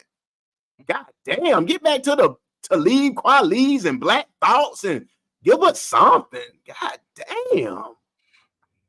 Yeah, I think when it comes to like these pastor situations, things like this, my thing is I never try to come on here and preach that people are perfect or that people are gonna do everything the proper way. But my point is, if you don't want to believe in the Bible and you don't want to go to church and you just say, hey, I'm just gonna do whatever I want to do, that's perfectly fine.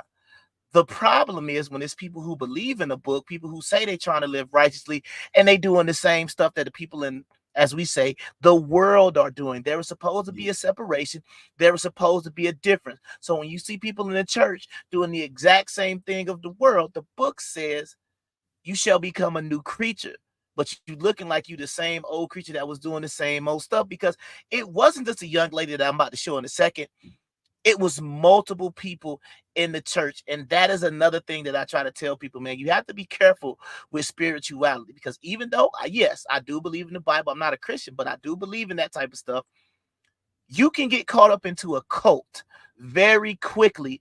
And someone who is your spiritual leader, you get attached to them emotionally. You're breaking down. He is also somebody who you are confiding in. You're telling him, especially like in that Catholic church, you probably know, boy, you probably hate to have a black light in some of them confessional booths. But the thing about it is that you have to think you're opening up to this man as a spiritual advisor. You're telling him the most inner workings. You know, if you have thoughts, oh man, I be burning with lust. I be burning with lust. Well, tell me about that. Well, the pastor over there, like, well, you know, you can kind of get that. You know how this stuff could go, man. Like, you remember this scene, man. I play this scene all the time on the show, man. Don't ask. I said, don't ask. I said, don't ask. No question. You know, they make fun of it, but that scene was beautiful. He said, and sometimes you get hot, and sometimes you get hot and ball. You know what I'm saying? And this is what's literally going on in the church. You have women that, I mean, they undergarments is burning with lust, and you confiding in a man who can't control himself. So this is the part that always bothers me. I say, if you don't believe in the book, I don't have no issue. I'm never the type that's going to try to convert you. But what I am saying is, it's almost like you say, I'm pretty sure you know about a street code. There's got to be a code if you're going to believe in this book. We can't be caught up in the same stuff that we look and say, oh, well, that's the reason why they do it, because they don't have Jesus. Well, if you preaching about Jesus all day and this is what Jesus is making you do, Man. or like a lot of people like to say, the devil made me do it. Well, brother, Mr. Pastor, I got a question. Why are you that important that the devil, who even biblically speaking is one individual, would go down to Mississippi to make you not sleep with just one person? It's like LeBron, not one, not two, not three, not four, not five, all of these women in the church. So he leaves doing whatever else he's doing this whole time to come down to Mississippi and make you sleep with this woman. I'm about to put on the screen right now. Opportunistic. We said it. And it's a bad trait for the men for sure.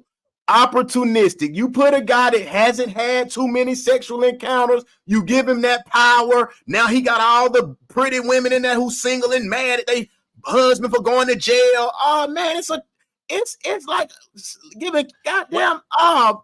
Well, I must say, if you have seen the video and you go back to some of the stuff we talked about tonight, pretty and petite they are not. We'll just go like that. But however, all of that aside, the point of the matter is there has to be a separation. And this pastor is a married man.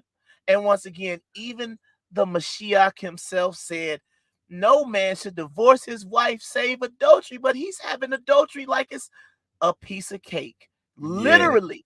That's why I brought it up earlier when I talked about cheating. Men will cheat with a piece of cake. And if you have seen this video, it is some very large pieces of cake that he's taking. This is a younger piece of cake, regardless of what you think about how she looks or whatever. This is what women have to deal with. And unless we interviewed the pastor, unless we knew what was going on inside his brain, it should be very difficult for him to explain why, number one, you put your faith on the line to go do something that, you know what I'm saying? What we got? It ain't going to last that long. No way, right? You didn't even protect yourself. You know what I'm saying? You went full blown into a, you see what I'm saying? Like, what are we doing at this point? So, no, I'm with you, my boy. I'm with you. So all I'm saying is this has got to stop, because as we keep doing this segment, it's going to keep getting worse and worse. And the things that these people are trying to do, that's why I say, like, if you watch my channel, you ain't going to never be in no cult dealing with me, because I'll tell you straight up what it is and what it ain't going to be. So if you listen to these other people that got you feeling like they can do no wrong, because I tell you, I can do wrong. I am a fallible human being. Now, you ain't gonna never see me on YouTube or somebody calling me out or whatever. Like I said, my DMs are clear. I'm in the clear on this nonsense. So you ain't gonna see the Kung Fu Hebrew caught up in no nonsense. However, that don't mean that brothers don't have moments from time to time where you go through stuff. But they cannot be having, like, he had a moment of weakness. I ain't rocking with that either, because once again, I have yet to meet somebody who just fell into some vagina. It was just open. Oops, sorry about that. No, never. You created a relationship. You went in her DMs. You talked to her. You text. You set it up. It didn't happen by accident. So that's just my whole point. We have to separate ourselves. And this is what to point out this segment is. It ain't to bash. It's to just basically put a light on this, because bottom line is the church ain't doing it. And you got to ask yourself, what happened to that church that used to call y'all out when y'all was doing these things? Now all of a sudden everybody want to keep silent. They want to sweep it under the rug. You're letting your music director sleep with the drummer. You understand what I'm saying? You accepting the pastor TD Jake saying he a power bottom. So hey, what? He loves to get swallowed up. God, is that what the pastor is preaching now? I mean, let's get real. I like what you said earlier, because you said, why would he do these things if he is a servant? And I say servant because you are preaching this daily. This has to go through your bloodstream. You got to speak to thousands, I'm assuming. If this is Jesus telling you righteousness all through the day, what? You need to find another religion that's more strict. Let's just say that. Absolutely. We all need to find religions that's more strict. by the guidelines, because this goddamn repent, do 1 million years worth of damage, then say, I'm sorry, that cannot be acceptable, because it's making too many people do the unthinkable. And then they feeling like this, honestly. They're feeling like it said that God forgives everything. So why don't you? You know what I mean? So it's wanting a human man or human woman in some cases to accept complete turmoil, disaster, undisciplined, no discipline. However, this is what's being acceptable, because they think Jesus or God and said you can do whatever. It don't matter. Do whatever all day long. Just come home and no, sir. No, sir. And I would just add on to that, if the church and if the people who attend church and if the pastors and the deacon board, if they cannot be depended on to be righteous, then what hope is left for the world? Have mercy on my soul. Oh, Father, I just pray for forgiveness. Please relieve me from my woes. Oh, please help me, you're my only witness. Have mercy on my soul. Oh, Father, I just pray for forgiveness. Please relieve me from my woes. Oh, please help me, you're my only witness. Keep dreaming on. It's not what it seems. All right, man. So we are back. So once again, we got new sponsors. If you haven't already, make sure you like the channel. Make sure you go to the W.O.R.S.E podcast on YouTube. Make sure that you are subscribed to that channel, notifications and everything, so you can keep up with what's going on. But what I like to talk about now is I would really like, because I think you was bringing up some really, really good points earlier when you started talking about the 201 number. You started talking about multiple things that were going on. You started talking about 201. I forgot the other number. I think it was 113. And then there was some other things that you were talking about, I believe, in that top secret section that I would really like for you to kind of go into, if you wouldn't mind. Okay, I'm not sure what parts you're talking about, but no. Because I know we were going about the water. We were talking about the DMX. That's coming. Be prepared. Which most aren't prepared because they're still clubbing and partying every day. They're still happy to get a photo shoot. That type of shit. You know what I mean? So that's the key. Most people don't know where to go, how to go, when to go, and how to get where they're trying to be.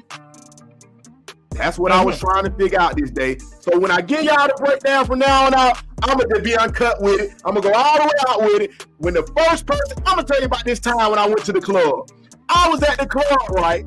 This nigga I grew up with jumped out there and tried the crew on some religious shit similar to this right here.